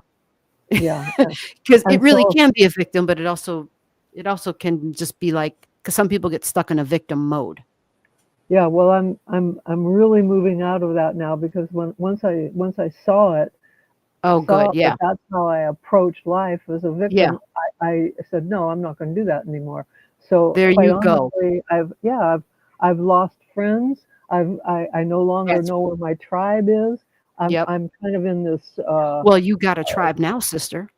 Yes, I'm so. You've got a Pat tribe turned me now. on to you 20 minutes before this started, and I said, "Wow, Yes. send me the link. Let me get in on this." So Yeah. I'm extremely happy to have found you, and I will be here every week. You're on the right track then. You did it by making the choices you made. And that's when we Thank you. know we are changing, because the people who used to be our friends, they fall away. They have, Yeah. and at first That's the first I sign. thought, yeah, I felt all of a sudden I saw that I was trying to fit my square self into the round hole, and I went, "Why Yeah. the hell am I doing that? I don't want to Yeah. do this anymore. Good for I don't, you. you know." So it has meant a loss, but it's also been extremely freeing Hell yeah. because I at first at first I was feeling alone. It's like, oh my God, I'm never going to have any friends anymore, blah, blah, blah, blah, blah. Right, And right. all of a sudden, it's like, I don't give a shit because those people were not my friends in the first place. Right. They weren't a fit. That's right. And so, yeah, so now the freedom is kind of emerging, and that feels good. And it feels so good to hear you validating so much of what has been going on in my head, Yeah. Well, good. Thank you. Because Thank you so much. you should have a happy space. Like, you got Leo feeling like a kid again, creating in the 4th house, and that is your happy place. It is. It is. When I'm in my studio, I'm in a whole other world. When I'm out Absolutely. in my garden, I'm in another world. So I'm glad to know that I'm doing something right. Hell yeah. That's what Right. keeps you sane. That's what keeps all of Yeah. us sane, is the creative spark in us. And that's how Yeah. we I can love it. spend time outside of this, really other very difficult reality. We'll just leave it like that. Yeah. It's interesting, that's for sure. I am so appreciative that you You offered are this. welcome. Yeah. And No problem. I'm glad we got right to the problem. yeah. Because as soon as you came out, I'm like, oh, I can hear this in her. Like, it was just all over the. I was like, okay, we just got to figure out what does she need? Because there's something here. This one needs Yeah. right off the top. I need to hold on to my power and Yes, and and be you me. got it, man. Yeah. God, do you have it? I'm You have excited. it. I'm excited. I'm feeling excited, and I'm feeling Awesome. grateful. Yeah, good. That's a good place to be. Yeah, it is. It had been so long since I could remember feeling joy Right? because things have just been so tough and so Yeah. abusive and just shit, and with relationships mostly. So to be letting go of that is just the most wonderful thing, because now I'm beginning to actually feel some joy. And Yes. You have been liberated. yay! You Yay for liberated yourself. Zazu. Thank you so much for taking this time Yep. to look Yep. at my chart, and I look You're forward welcome. to joining in next week, because I'm learning by listening to what you have to say to other folks. Yes. That's the whole point. We're a learning community. Absolutely. Oh, I'm so happy to be here. Thank you Yes. so much. Have a Yep. wonderful, wonderful evening. Yep. You too. Happy All Mother's right. Day. Yep. Thank you. Bye-bye. You as well. Bye-bye. Yep. Bye-bye. I have to wait for Kat to show me how to get out of here. Well, I'll start for you. There you go. We bopped her out, and then I'll do it one more time for her. That way it'll help her. There we go. There we go. That way she's booted out and she doesn't have to have a hard time. Okay. All right. So I think next up is I think it is Mystic Road is on the chart here. Mystic Road. Do we have your digits? Mystic Road. Hey, the person that sent me an email. Oh, I see now. Zazu sent it. Now I see Zazu's information. So, Francesca, what is your name in the chat? Are you using Francesca, I can't keep up with you, girl. You got more aliases than I. Every time you show up, your name I don't recognize. Are you Mystic Road? Because if you are, you have to let me know. Who's Mystic Road? Like the names in the chat have to match. Oh, I see Mystic Road there. Okay, so Mystic Road, are you here? You're next. But if you sent me,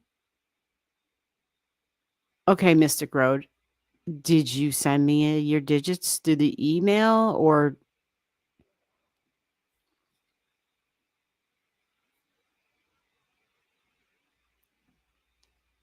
Yeah, I got to make sure I'm connecting the dots. Mystic Road. Mystic Road made a donation. Well, can you tell me the name or because I'm not going to say the name. Taffy, give me my phone. I mean, I'm just going by what the email has told me, but okay, relax. All right, hold on.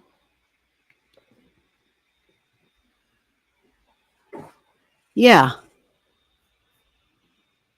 So, okay, there you go.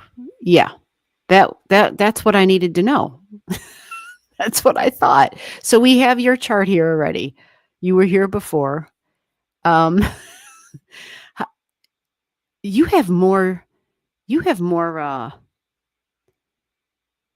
let me just get rid of this chart. All right, so Mystic Road, what am I checking out for you? I got to get this off the screen. Let's get that gone. Maybe let's see if Mystic Road wants to come on. All right. I got you. I got you now. I see it. There's the link if you want the link because it's your turn. Mystic Road, you're up. There's the link if you want it. And let me get your chart here. God, is the chart name under Francesca? I have a feeling it's not. This is where I really start to be like, okay, because I'm working with 3 different names for one person. That's hard for me to follow along. Yeah, that's exactly it. I need a goddamn spreadsheet of all the names. What I need a secretary just to handle her stuff. And Taffy, her little paws, they don't move fast enough. Irish eyes, right? Oh, is that who it is? Oh, Lord, let me look. So, Mystic Road, do you know the name that I have your chart under? I have a lot of names in this system, like a lot. Oh, wait, Francesca's here. Let me ask her. Oh, hello. Hello. Okay, do I have it under that name, Francesca? Are you still there? Hello? Oh, I don't know where she went. Your hello came through loud and clear the first time. Now I don't hear you. All right, well, let me start searching. Hello. Oh, hello. Hello. Hello. Francesca, November 25th? Yeah. Oh, that is you. Okay, great. Oh, so we must have made that change last time. Yeah. Oh, thank God. All right. So what am I looking at? Well, this Gemini man popped up on my energy like last week, and I was just wondering. Yeah, I remember that. No, it was the Capricorn, but now it's the Gemini.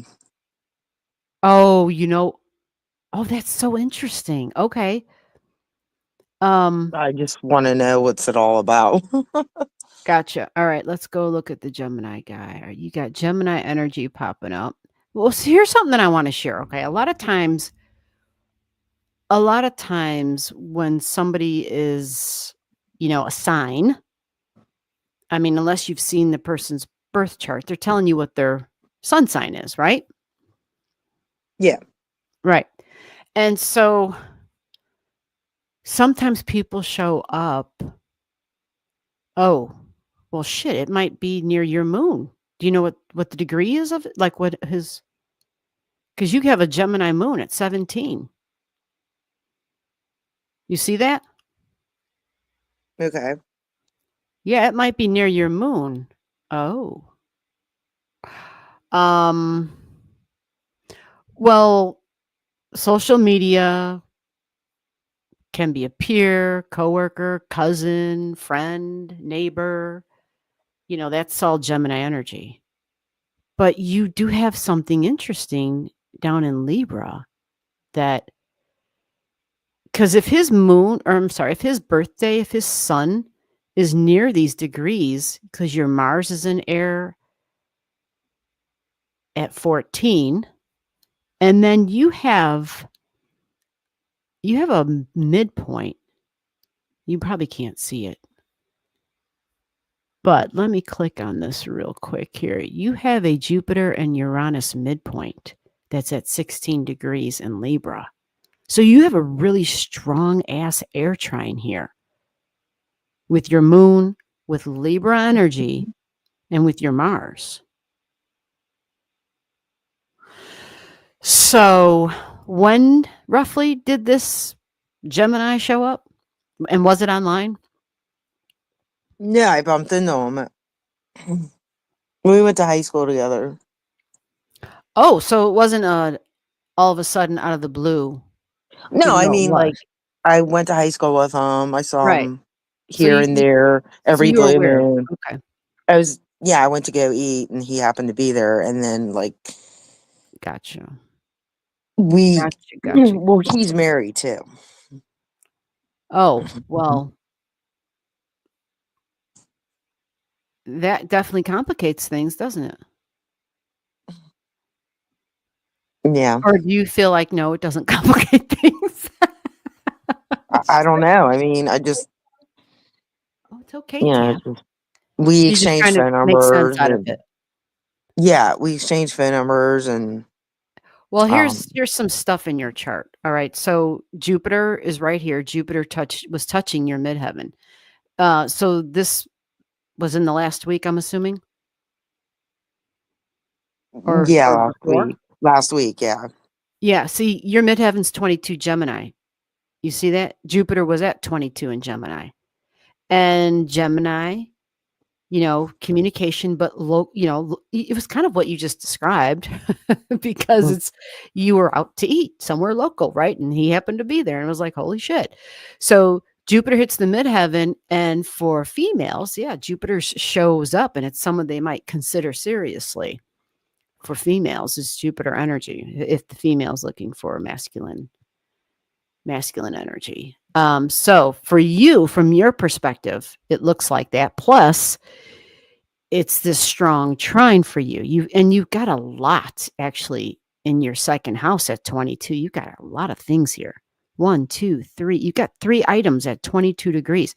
Your Cupido is at 22 degrees in Libra. And anyway, so without going into too many more details about all of it, it's just there's a really supportive air trine for communication here.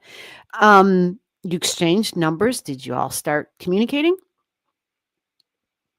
Yeah. Like we kind of hung out that day, and like I'm kind of lost. Like, You exchanged numbers, but then have you been in touch since then? yeah, I mean, like we talked on the phone and stuff, but I just don't know, like, if there's anything that's gonna be futuristic with this guy. Like, Well, you can kind of answer your own question, and you don't need astrology to answer it because, well, he's married, right? right. So when you think about it in terms of that,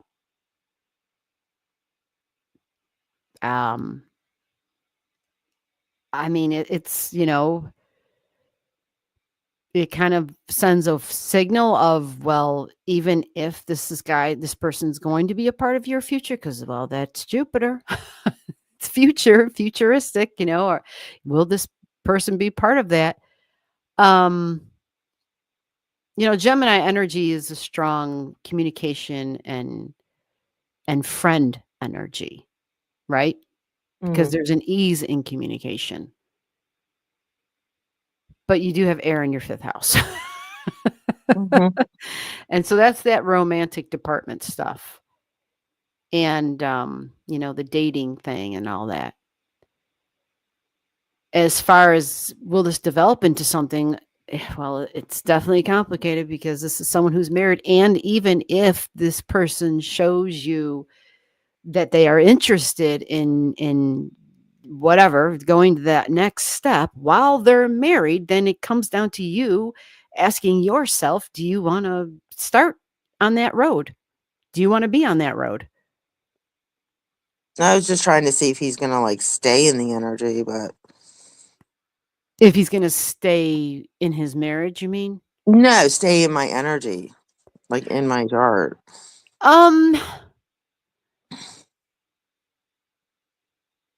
It's a good question because as Jupiter flies, like Jupiter's gonna, it's booking through air. It's gonna go fast now. Once it hits like that 24 degrees, it just flies. And well, let me kind of see what we got here. So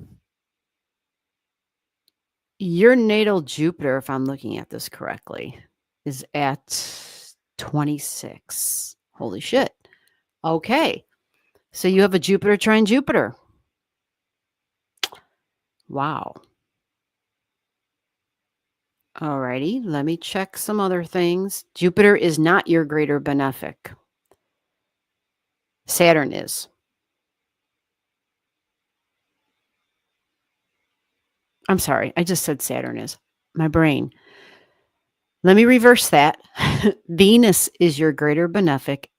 Saturn is your great malefic. Why does this matter? Because if Jupiter was your greater benefic and you have a Jupiter trine Jupiter, then in my mind, I'm like, damn, this looks, because I was about to say that. I'm like, this might turn into something a little bit more long term, even if it isn't like the romance thing. But I don't think that's what you're looking for. I think you are looking for the romance thing. I don't think you're just looking for a friend, right? I don't know. I mean, I've been single for 5 years. Like, Well, that's what I'm saying, though. You're looking for something to evolve into, like, is this person available? Because that's what I'm interested in. That's what I'm looking for. Yeah, Jupiter trine Jupiter. I'm kind of getting like, is he interested in me? Like, I don't want to waste my time. I hear you. Well, Jupiter trine Jupiter does bring lots of opportunities. So if it's not him, then possibly you're saying that because you have other opportunities already. Like there might be some other people you're communication with. No, there's just been a lot of people like noticing me lately. Like, yeah. Well, because you had Jupiter at the midheaven, and that's what it does. It lights you up. Like you're on the stage, you're up there, you're in the sky, and it's like, oh, look, there's so and so. That's that person. Wow, we get lit up. And let me see. Yeah, so Venus is your great benefic, and so yeah, Mars is going through Leo, and it's in the house of friends for you. You follow? Mm-hmm. Now,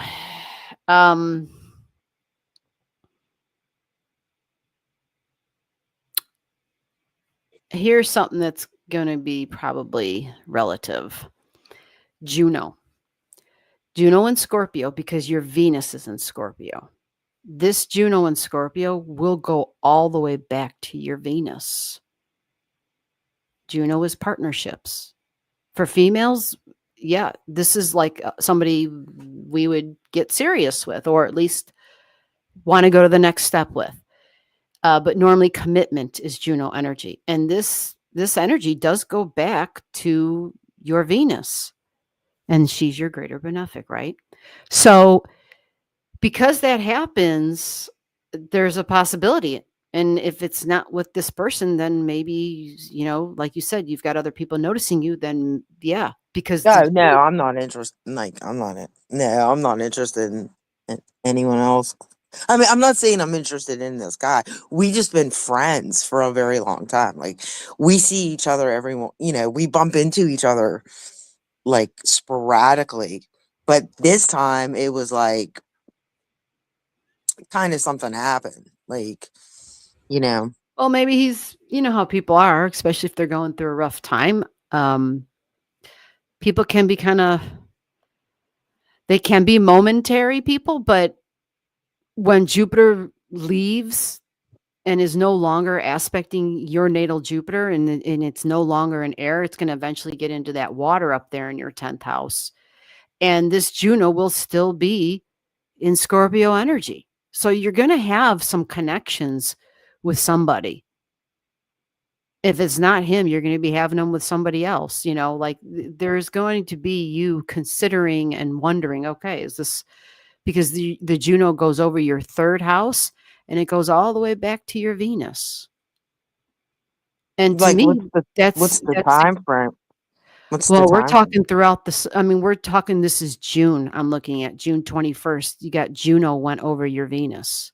Juno sitting here at 17. It already went over your Venus. And Jupiter's already at 2 degrees in Cancer at this time. It is at the midheaven. And normally, the midheaven is serious energy. It's, I'm looking for somebody who's long-term, and it's Jupiter going through your 10th house. So to me, I think it's, you just have some things being definitely activated here. And you have Venus going through your 8th house. So there's like these deep connections. There's these deep bonds, and your Venus and Scorpio energy, deep energetic bonds. There's history is part of this story, because this is a Venus opposing Venus at this time too for you. You have Juno on your Venus with Venus at the opposition. So there's something happening here. There's something, it can definitely be love and romance, or romance and love, however you want to look at it. Because when Jupiter's at the midheaven or going through the 10th, there's an expansion of you thinking long term and your possibilities. And usually for feminine energy, for females, the 10th house can be people that, like a partner, can be somebody that we're like, oh my God, I might, I could see myself with this person. Here's the other thing though, that does, that, oh no, okay, so your descendant is at 23 degrees. Okay, well, you're going to have Neptune and Saturn still in your 7th house either way. But your Chiron gets triggered in the 7th house of partnerships. They both go to like this 2 degree stuff and stand still on it, and they retrograde there. They go backwards. They touch your Chiron and then they go backwards. So I would want to keep that in mind if I'm thinking about partnerships, because this is partnership energy. There's a wound here, and it has to do with the values. And it is Venus. It's 2 degrees. That's Venus. So Neptune can make shit disappear, but it means it can also heal those wounds for you as well. The wounds about partnerships, because Neptune can do that. It can give us understanding. It can dissolve those hurts and those wounds. And then Saturn comes along, and it can create something that's long lasting, because that's what Saturn does. So you have some opportunities coming up, it looks like. So whether it's with this person, I mean, I don't ever feel confident specifically saying this person or that person unless I've seen someone's chart. Right. That's just me. I'm not going to make stuff up, but You met him when the Jupiter was at your midheaven, and that's an interesting indicator. But at the same time, Jupiter, the ancient ruler of Pisces, it can be tricky, and it's not your great benefic. So maybe for you, because you're thinking about you don't want to waste your time, well, then maybe you should just ask him outright. So what's your deal? Like, are you looking for something? And if you are, what is it? Are you just looking for a friend? Like, what are you looking for? He kind of, I don't know. He kind of won't tell me. Like, Yeah, he won't. yeah. That sounds, you know what? When someone's vague, it's a good indicator. They're thinking, you know what I want. I'm just saying they could be confused, but yeah. If there's vagueness and you've already been straightforward about it, yeah, unless that's something you're up for, I would walk the other way. But that's just me from the outside looking in on how not to get caught up in something that you could possibly end up regretting later on, because you said this person's in a committed relationship, and that's what a marriage is. Well, he did come out and say, he told me all their problems, though. Well, of course. Of course. No, I know, but he was, yeah, I mean, he told But me he was something straightforward about that, but he's not straightforward about what he's looking for in terms of with you. So you think then he might just be looking to be a friend then? He just needed Right. someone to talk to. Right. Well, it's possible. The only way to find out, again, you could ask him, or you could kind of limit the amount of interaction and see, like, if there can be, I don't know, just phone calls, and maybe you don't even want to deal with that shit. Like, I don't know. It comes down to your boundaries, your healthy boundaries. Right. Don't make it easy for people. I'm just saying, women sometimes make it way too easy for men. I'm just being real. And then Right. they're pissed when shit doesn't work out the way they wanted it to. And it's like, you made it too damn easy. Don't do it, because you end up setting yourself up. Now, I could be wrong. It could be a whole different thing. But again, Jupiter's not your great benefic, and that's what showed up at the midheaven. And you have Neptune going through your seventh house, which it can be very confusing. And, it's your partnerships and people you might consider. It's Neptune that's there. Okay. So just remember that you have Neptune going through your seventh. And normally that means, well, there can be deceptions. Doesn't mean they're being bad or mean. It just means the people might have other plans. If they can have the best of both worlds, that's what they're going to have. Mm-hmm. Mm-hmm. Sound good? Well, Yeah. maybe it doesn't sound good, but I hope it helps clarify what you're experiencing or what you're going to be going through. And then, to me, using Saturn, because that is actually part of your 8th house wound.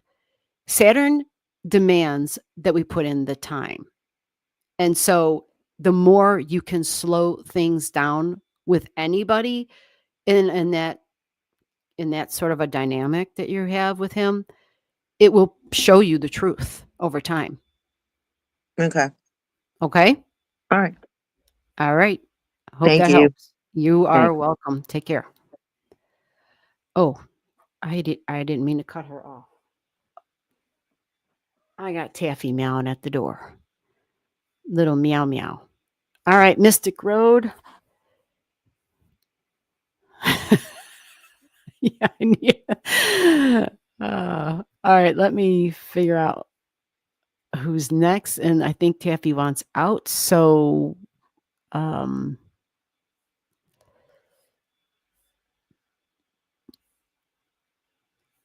right.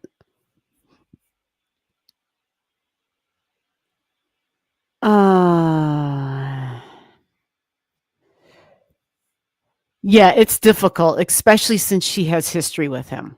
That makes it even more challenging. It really does. It's hard when you have history with somebody, even if it's not, because there's a familiarity, and yeah, it's hard. But when people are going through tough times, it's tricky. It's very tricky. And it's fascinating because she's not like, we had someone here last week, right? Who was kind of describing a scenario where it was in reverse, right? But it was kind of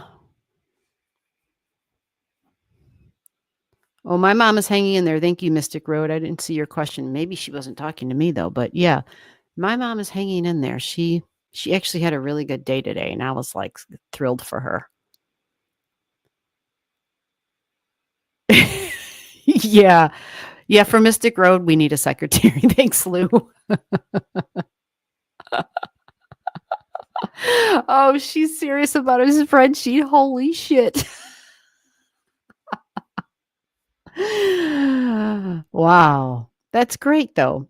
Okay, Stephanie Skipper. Thank you. Is Stephanie Skipper here? Let me go check the chat. Did I get, or let me go check my email to find out if I got a thing. Let me let Taffy out first. I'm all over the damn place. Hold on. Okay, Taffy. Okay. There you go. There you go.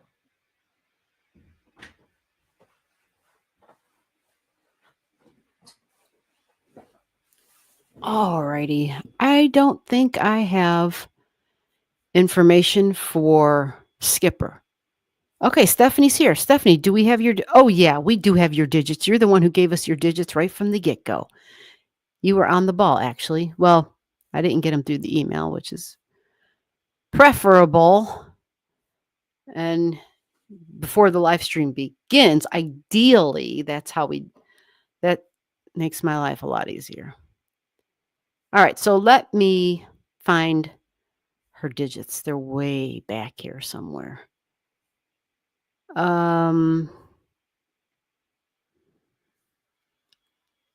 There they are. Okay, let's get those up here.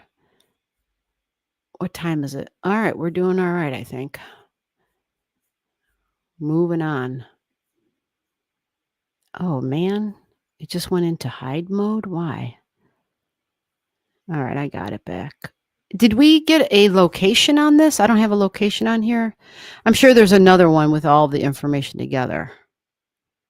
A birth location, 6/19/69, 6:28 a.m.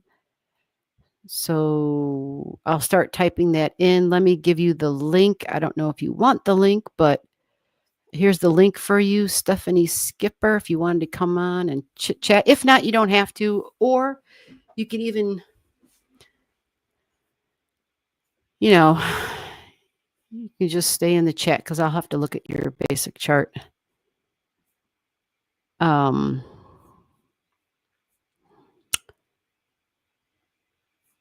So Stephanie, what is Denver? Got it. Denver, Colorado. That's right. All right, let's create this new chart for you.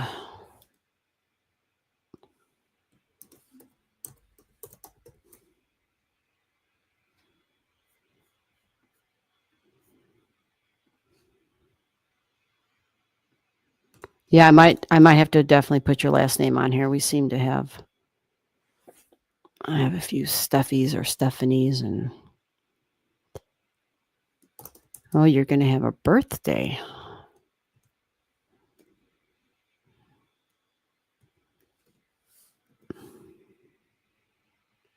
And 6:28, that was an AM, I think, right? Yeah, 6:28 AM.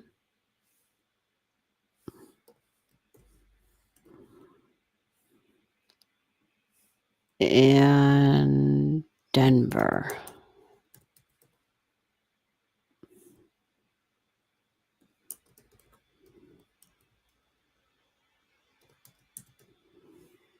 Man, it was actually nice out today in the morning. I mean, it stayed sunny all day, so that was nice. No rain and clouds, but and I'm telling you, boy, by noon the temperature started dropping, the wind had shifted, and it just, I'm like, holy shit, what just happened? I mean, We get goofed a lot around here, the weather. I don't know what this is doing, but let's... So, Stephanie, the chart that I have for you, if this is who you are, let me see if you're in here. Oh, I think it says you're here. Let me see if I'll get you on here. Hello, hello, hello. Okay, let me figure out how to turn you. Hear you. This is awesome. I hear you. Yeah, if you're hearing me through the YouTube, I think they say to shut the YouTube down or something. There we go. Oh yeah, sounds good. I hear you loud and clear. That's great. All right, so have you seen your chart before? Uh-oh, where'd she go? Hello, hello, hello. Can you hear me now? Oh yeah, I hear you now. Okay, I had to switch back over. And it's actually 6:26 a.m. I've corrected it several times, but it kept being put in at 6:28 a.m. I'm 7 All right. degrees Cancer rising. 6:26 a.m. Let me update this real quick here, and I think we got you. So June 19th, 1969, No, Oh. June 17th. Oh, okay. Okay. All right, June 17th, 1969, 6:26 a.m. Yes. Denver, Colorado.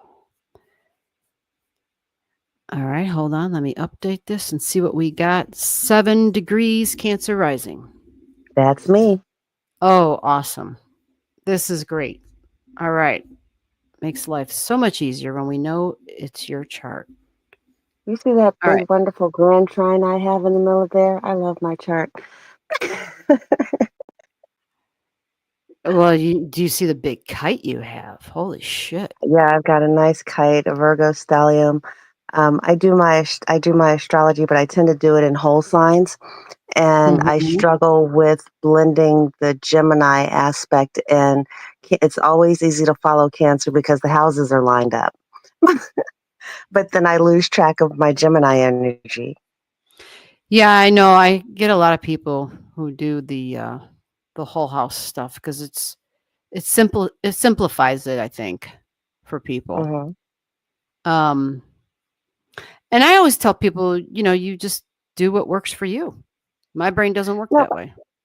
I started in Placidius, and you're right, whole signs does become easier, but it also shifted my chart. So the Yeah, opportunity to come on and see, how you absolutely. would see some of these things that I'm curious about in a Placidius chart, which shows these blended houses that I have, and all this Mm-hmm. other stuff might give me a different perspective on this tremendous shift that's happening. I had so much going on in that ninth house with that Pisces energy. And I don't know if I went to heaven or hell or came back or what with all of that. But this shift with Neptune, everything going into Aries, I'm like, ooh, I have no idea what to expect. Okay, well, let me get this other chart up here real quick. So it's one I can actually mess around with. And then we'll take a look at this. And let me get rid of this thing across the chart that I have up here. Oh, Lord, now I got to find it. Otherwise, we can't see the whole chart, and there's no point. There it is. All right, I found it. Okay, so here we go. Yeah, so this puts... Yeah, you got your sun in the 12th house. Yeah, I'm very familiar with that energy. I use it well. Oh, well, that's I'm a good. behind the scenes powerhouse. Good. You got Mercury there too. Mercury and Gemini. I write all day long. In Yeah. my industry, if it isn't written, it didn't happen. With a Virgo Okay. stellium Okay. down there in my third house, if it's Placidius. I mean, if it's whole signs. But yeah, go ahead, rock on. Okay. Give it to me, G. All right. Well, then let's kind of do something that might be a little bit more. I'm seeing the Leo energy on your third house. And so you know about Leo energy, fun, romance, children, taking a risk, but a very creative communications, colorful communications. You can almost hear that Leo in your voice too. You have you're a strong communicator. You know, Leos, you can normally, they just have a very, I don't know, it's just, it stands out to me. So you have that there, and we're just going to start with the degree because there's definition there, there's meaning there with that. And that is partnerships. And that actually has a Libra vibration to it. And Libra can be about contracts. There can be, of course. I'm a contractor. All I do is contracts. Yes. Okay. Thank you for not making me go through all the goddamn Libra keywords. Yeah. No. Gotcha. Okay. So there you go. This is pretty crazy. Let's see. Let me go back to your first house. Let's start there then also. We'll go to the first house, 7 degrees. Well, this is that Libra energy too. This has a Libra signature to it. And it's Cancer.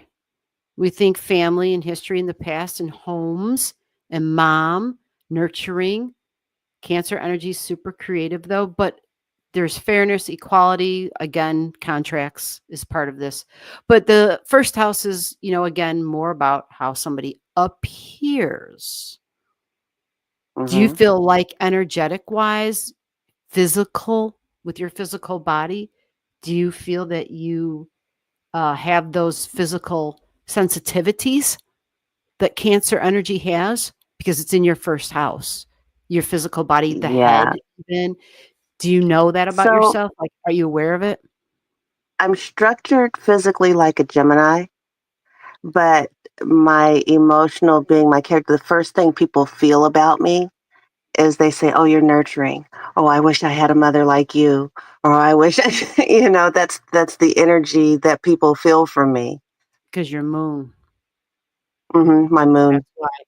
And it's a 24-degree moon. It's Pisces. So I love that you do the degree. Huh? I love that you do the degrees because it's that level of detail. Yeah, it just adds so much. I mean, it opens the chart up on a whole nother level. It's really wild. It's really wild.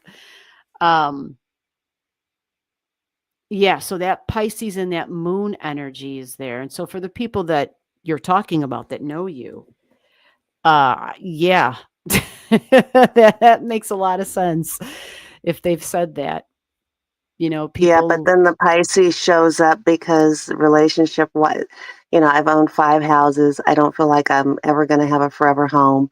I've had multiple marriages, and I just don't think that's for me. That in and out, kind of beginning, ending Pisces story. It is, and that's hard. Yeah. And with the 12th house sun, Mercury, and I think my North Node's in Pisces. It is at 25 degrees. So you had a North Node return this year. Yes. Holy shit. Well, let's talk about your midheaven then. Yeah, because I'm having a holy shit year. Let's do it. Well, at 15 degrees, this is writing and communication and institutional energy because Pisces is there in your work. Yeah. And it's what I do. Wow. You're living your chart. I'm living my chart. Yeah, you are living your chart. Okay, so. But I realized I had to do something with that Gemini energy. And so contracting just worked for me. I don't have a steady job or the same routine or the same, Yeah. Well, and Gemini likes the variety. So even though everybody likes steady work and a steady check, I get mine in a variety of ways. It's still steady work, steady check, but yeah. Yeah, because this is, at the end of the day, this is business. Gemini Energy's business. So it has multiple income streams, basically, because that's Gemini Energy. It Yeah. has multiple ways that it can generate income. The other thing too, though, is you said something about, because you've got 27 degrees on the house of income, and you're probably going to be like, get the hell out of here. But this is also Mercury energy right here, and Gemini energy is 27 degrees. Isn't that crazy? It is. You have the Gemini, the writing crap everywhere in your chart. Oops, what the My hell? whole job is writing. I promise. I work in an industry where literally one of the rules is if it isn't written, it didn't happen. Yeah. Wow. And even your 4th house cusp line, this is also a Mercury degree. Because your midheaven's a Mercury degree. It's all the same. The 4th and the midheaven, but the thinking and the mind and the communication. And Virgo's really, details, just inundated with details, because you have, Virgo, ruler Mercury, details, the minutia, and then Mercury here. So, Pluto at 22 in Virgo. Oh, well, that's actually kind of awesome. I tend to think that Pluto in Virgo operates good. I know that probably doesn't make sense. A lot of people don't think. Even though I've got that square to my sun. Well, the square to your sun is actually wobbly. Okay. Because the sun is at 26 and Pluto is sitting here at 22. That's 4 degrees away. Now, I'm not saying you don't feel this square, but technically, it's a little wide. Well, when it's a subconscious thing. So it's your emotions squaring your thoughts and your mind, and more subconscious stuff, But the fact that you have an outlet, you're able to write. I don't know if you do any creative writing, but not much. Right. But my creativity is gardening, cooking, painting, something other than writing, because that's what I do all day. Yeah, that's good. That's what I was just going to say. As long as you have an outlet of some sort, and it would be hard to have literal writing because you do it for a living. So that would be difficult. But the ability to communicate, to express creatively is going to be key. And you even have a 5-degree Mercury. That would be a creative, that's like that Leo degree. So yeah, that would add to this for you. So, maybe one day you'll, I don't know, be like the screenwriter and shit. But until that time, I'm hoping that this Pluto is going to give me a push into a different direction. Something less institutional and structured and more creative content. Well, in Pluto, it's going to be a little bit of time, but Pluto will get to that 5 degrees and it'll trigger your 5-degree Mercury in your 12th house. Mm-hmm. And that definitely, well, of course, it can also be institutional, but it could trigger creative writing or whatever, anything creative. How about that? Right. Because you got Pluto in the 8th house. And the other thing too, with having Pluto traveling through here, is it should be revealing to you. It should be revealing possible wounds and trauma and stuff from the past. And obviously in group energy, and maybe about friends or an authority figure, which could include dad. Mm-hmm. But Pluto reveals things to us. It reveals things that have to do with the trauma and the tragic stuff. And it is supposed to provide for healing energy. Yeah, I can see that. I've been doing a lot of work with a lot of that stuff. Like a lot of people are cleaning out their closets. So yeah, that's definitely been going on, I'd say, since November of last year. Okay. Well, then you understand it. You see where it comes into play. Yeah, I was hoping you think were it'll going be to tell me I was getting some chunky money or something out of this. well, this is just me talking about Pluto in the 8th. And Right. here's the thing, you do have a part of ancestors right here at 6 degrees. So when Pluto gets to that 5 degrees and it's connecting with your Mercury, and it triggers this ancestors in the 8th house. Okay. And this triggers a surprise of some sort because it's an Aquarius, right? So you might come Mhm. across somebody who you didn't know you were related to or something like that. And God knows, maybe you said maybe who the hell knows, this is the house of inheritances, right? And that could be so true because I'm adopted. And it wasn't like last year sometime on Ancestry, some relative got in touch with me, a first degree cousin, gave me some grandparents' names and things like that to look up. So, here we go. Maybe I've been getting queued up for that. Maybe. I'm just thinking about the nodes right now. You're having that nodal. You have the south node on your south node. So you're having a south node, like a south node return type thing, and a north node on your north node.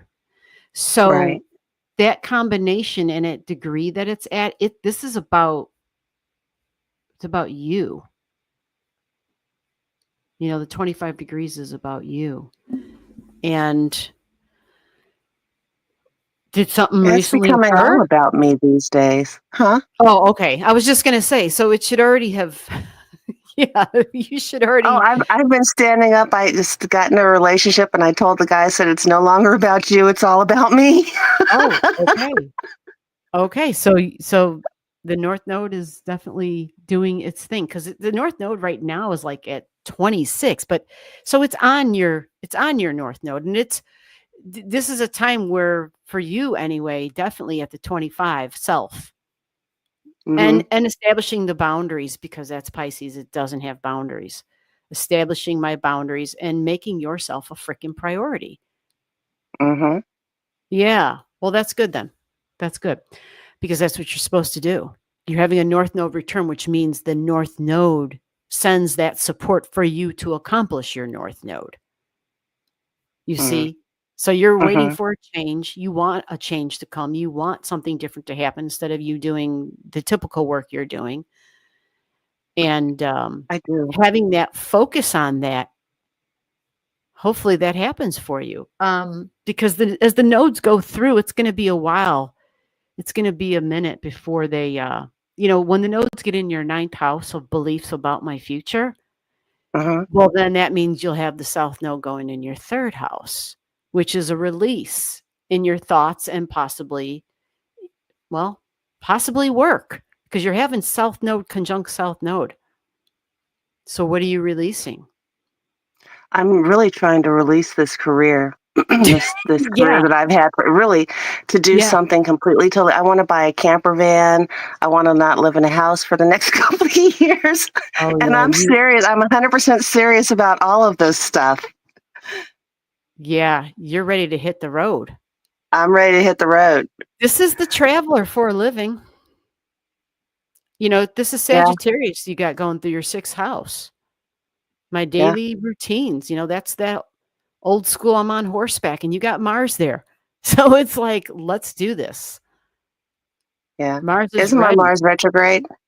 Yeah, at 4 degrees. Holy shit, Sagittarius. No wonder you're ready to hit the road. Yeah. Well, the thing is, too, though, and I'm sure you've already thought about it, you want to get out of that job, but it sounds like that job you can do from anywhere. I can.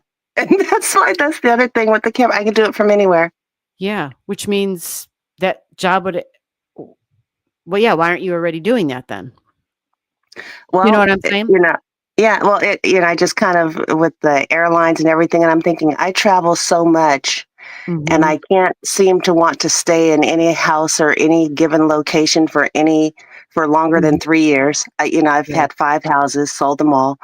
Yeah. And it occurred to me, why don't you get a camper van? Because all this Yeah. traveling, you can avoid hotels, you can avoid the crazy airlines and what's going on right now. And it was like a eureka moment, like maybe Oh, 2 okay. months ago. Yeah. Gotcha. It just occurred to you. It just occurred to me, and it was just in my feed, and I was like, that's really interesting. Yeah. Yeah. I could do that Well, for a while. yeah. And, right now Mars is over here in Leo, like transiting Mars is sitting here in this Leo energy right here. And so what it's doing is it triggered your Mars. Mars did a retrograde. Yes. Mars So, did a retrograde and went out of bounds and did a whole lot of acrobatics. but it triggered your Mars. It had 3 conversations with your Mars. Okay. Trined. You Because I follow? got real feisty. I'm telling you, Yeah. I got feisty. And I said, I'm sure. doing me. And if it's not about me, It I'm ain't not happening. interested. Yeah. I literally made those announcements. Yeah. Mars is already sitting at 10 degrees right now? Yeah, it's already sitting at 10. So this is not surprising that that's what you already did in the past. The other thing Mhm. too is that 6 degrees is key. 6 degrees is key because you got a Chiron at 6 degrees right here. And this Yeah. is self, the wound, and my right to exist. Mm. My right to Because it's in exist. Aries. Yes. Yes. Feisty Okay. Aries. Mars rules Aries. Hmm. You follow? So that Aries, that Chiron, that's where Mars stopped its retrograde at. That's where it started its retrograde at 6 degrees of Leo. So this was a wake up for you big time with the Mars retrograde. So what it kind of feels like was coming out of all of that first house mommy energy and Well, saying, now it's my turn. yeah, absolutely. It is. And this is a big common theme with so many people. I mean, it's been a common theme tonight, but it's a lot of folks. I know I've been experiencing a lot of this for myself as well, where it's like, okay, yeah, I've taken care of my karma that was on my list. I'll put it like that. I've taken care of my Right. karma that was on my list. It's me time, damn it. I mean, that moon in Cancer and that all that Cancer energy is mothering everybody. I've cared for everybody. I've nurtured Yeah. everybody. And it just finally got to a point where it was like, okay, my turn. Yeah. Yeah. There's a whole tribe of people like this. I do private readings for people, and it's the same damn thing. There's a whole tribe of Yeah. people where it's like, you did your stuff. Now it's you time. And it is. You can see it in the chart. You can see it in the chart. It shows up in the chart because the support is here. Look at I'm sorry, Isis, a rebirth, Isis at 6 degrees of Leo. I kind of want your owl sound to play that. Yeah, right? I know, I got to get those in here. Yeah, exactly. That's a hawk, by the way. Yes, thank you. But that creates this really strong fire trine, and wow, it's definitely time for you to do you. And the Awesome. change in the homes too. Hmm. Look at you have you have Pluto there. Hmm. And Pluto is at 22. Well, Pluto's about change. So Pluto's always going to be deeply changing and transforming your home, but the material and tangible, because it's 22 degrees, that's a Saturn degree. So when you say you've changed structures, you've sold however many homes, Pluto and the But I'm Saturn. still stable. Wow. Yeah, yeah. And that's the awesome part about it. Right. That's the awesome part. And that's what I find happens a lot of times with Pluto energy. Either the change is forced upon us or we go ahead and we create that change. Because we just feel that Mhm. energy. We're like, okay, I'm changing this. And it's a Cool. boss energy. It's Saturn. So it's like I take charge of it. Right. And he said, I'm still stable. Saturn is long-term financial stability. You have Pluto at the long-term financial stability degree. Okay. Yeah. That's actually kind of nice. That's I started that's very nice. Yeah, hell I yeah. mean, because I'll be honest, I make some shitty financial decisions from time to time, Yeah. but Well, we all I'm kinda do. always okay. Oh, well, yeah, that's good. That's good. You also have some other things here. You have Saturn at 5 in Taurus. You have Venus at this is really a big deal too. You have a Sirius Venus. She's Hmm. at she's at a Saturn degree. So even though Venus likes things and, you know, she might be like, "Ooh, shiny," but Taurus tends to be cautious with its values, and it's at a very serious Saturn degree, thinking long term about the money. And you Hmm. you have Saturn in Taurus as well. You also have Hygeia at 22. You have a lot of boss energy here, boss of your own life, right?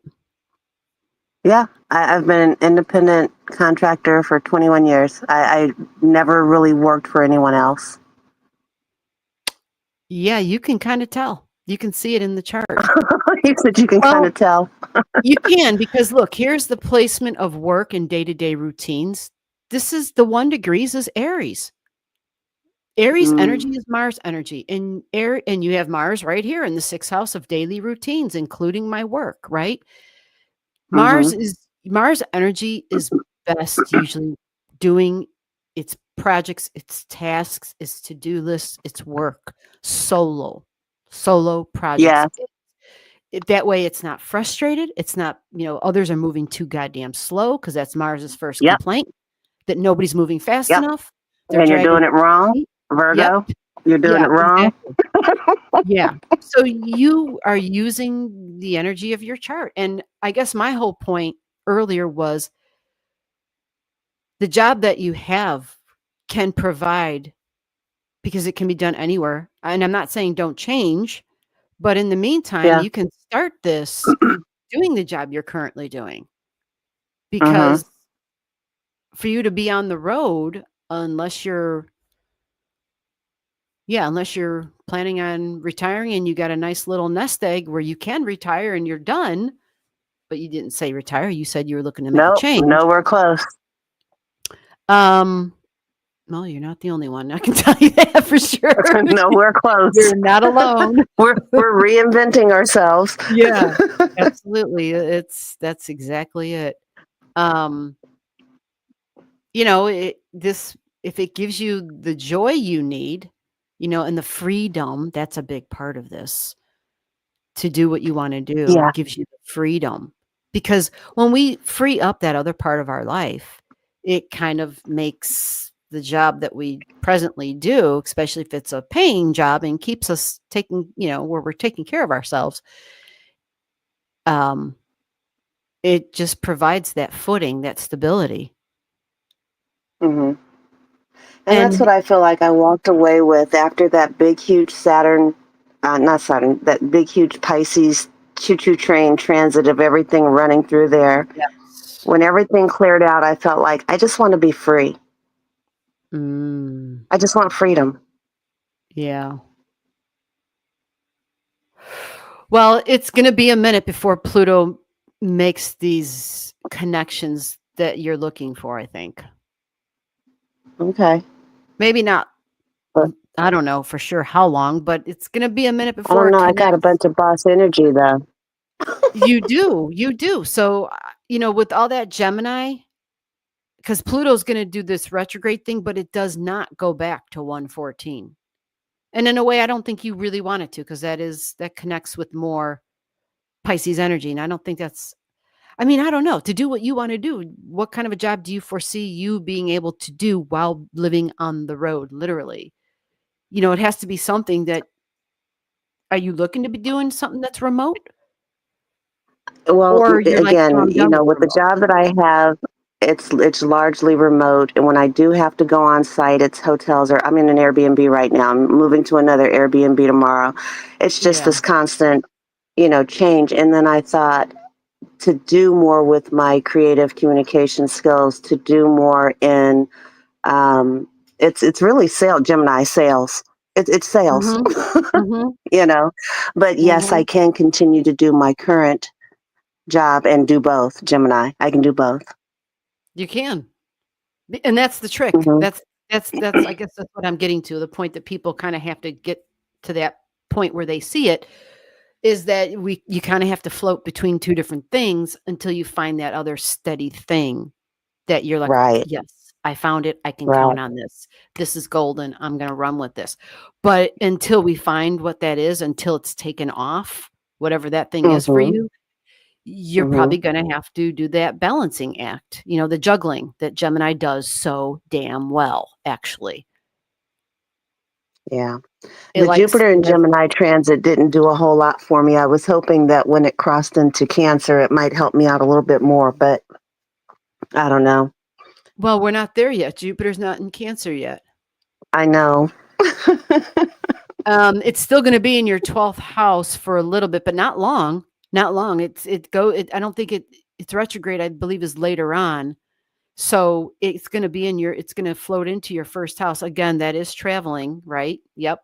Yes. That's traveling. No wonder you've been traveling so damn much though, right? Because you had it in your 12th house, definitely traveling, airline anyway. Actually, I had not had any work for like 2 years, and then all of a sudden, I have this contract where I have to be on site, and I'm driving back and forth from North Carolina to Georgia every other weekend. Mm, It's like the activity just April. The mm. activity just skyrocketed April. Well, your sun is at 26 degrees. And Jupiter, Jupiter is at 23 right now. So you had Jupiter just hit 23. And so you have Vesta here. That's where Mm, we kind of light up. We have our own flame. You've kind of been talking Vesta tonight, actually. You mm, know, it's where we hold a candle and a flame for ourselves, and we don't let our light go out, type of thing. mm-hmm. And you've been talking freedom, and well, look at 23 is freedom. That's Aquarius energy. And that's where Jupiter is now. It's sitting Okay. right on your damn Vesta. It's It's sitting right on screaming your at Vesta. me. Get free, get free. Yeah. Go get that camper van. Figure out that loan. Find a. Yeah. And then the Virgo says it needs to be a business expense so that you can write it off. That's actually a really good idea. I'm just saying. You travel Yeah. a lot. What you just described? Hell yeah. You should be able to be comfortable. My gosh. Awesome. Awesome. Well, thank you, Yeah. G. I Yeah. appreciate it. I appreciate Yep. your time. Yep. You are welcome. Yeah, we're done. I just realized it's after midnight already. I'm Yeah, done. we'll let somebody else get a turn. No, we're done, literally. Until Oh, next okay. Saturday, we're done. All right. Well, You have a thank you good so one. much. Yep. You You're welcome. also. Bye bye. Yep. Bye bye. All right. We are done. Done, done, done.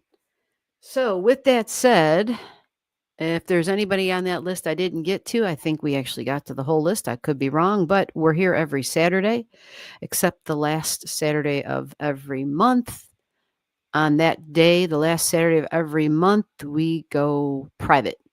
It's the same thing, but it's private lives. If you want to get in on the private lives, you go to the email down below in the details. You let me know you want to get in on the private live, and I'll communicate with you as to how you can go about doing that. They are limited spaces available for the private lives because it's private. So I'm trying to keep the group small. All right. And again, that could change at any time. So we're all set. And I want to thank everybody who sent in money. Thank you very much for the folks who sent a channel gift to have me spend a little bit more time on each of your charts. And for those of you who are here to learn, hey, Steffi, you were popping in my head earlier. Hope you're doing good. And thank you, Steffi. You were very generous as usual. I don't know where the hell I was going with all that, but I think I was just saying thank you. But for those who are here who are just want to learn and found their tribe, your Astrology tribe, right? We're here every week. 9:30 p.m. Central Time. All right. With that, I think we're checking out. Everybody have a nice Mother's Day weekend. I just wanted to quickly say on my work break that I wish you all happy mother. Oh, yes. You're so sweet, Steffi. There you go, everybody. From Steffi, happy Mother's Day to all the mamas. Happy Mother's Day. Yep. Yep. Awesome. That's the way to close it out. Absolutely. All right, everybody. I will see you back here next week. And in the meantime, if you're not sick of me, you can always go check out the videos on the channel. We got a full moon. Yep. We're in it right now, folks. Go check out the full moon video for May. Yay, yay, yay. And I will see you next week. Take care, everyone. Happy Mother's Day. Bye-bye.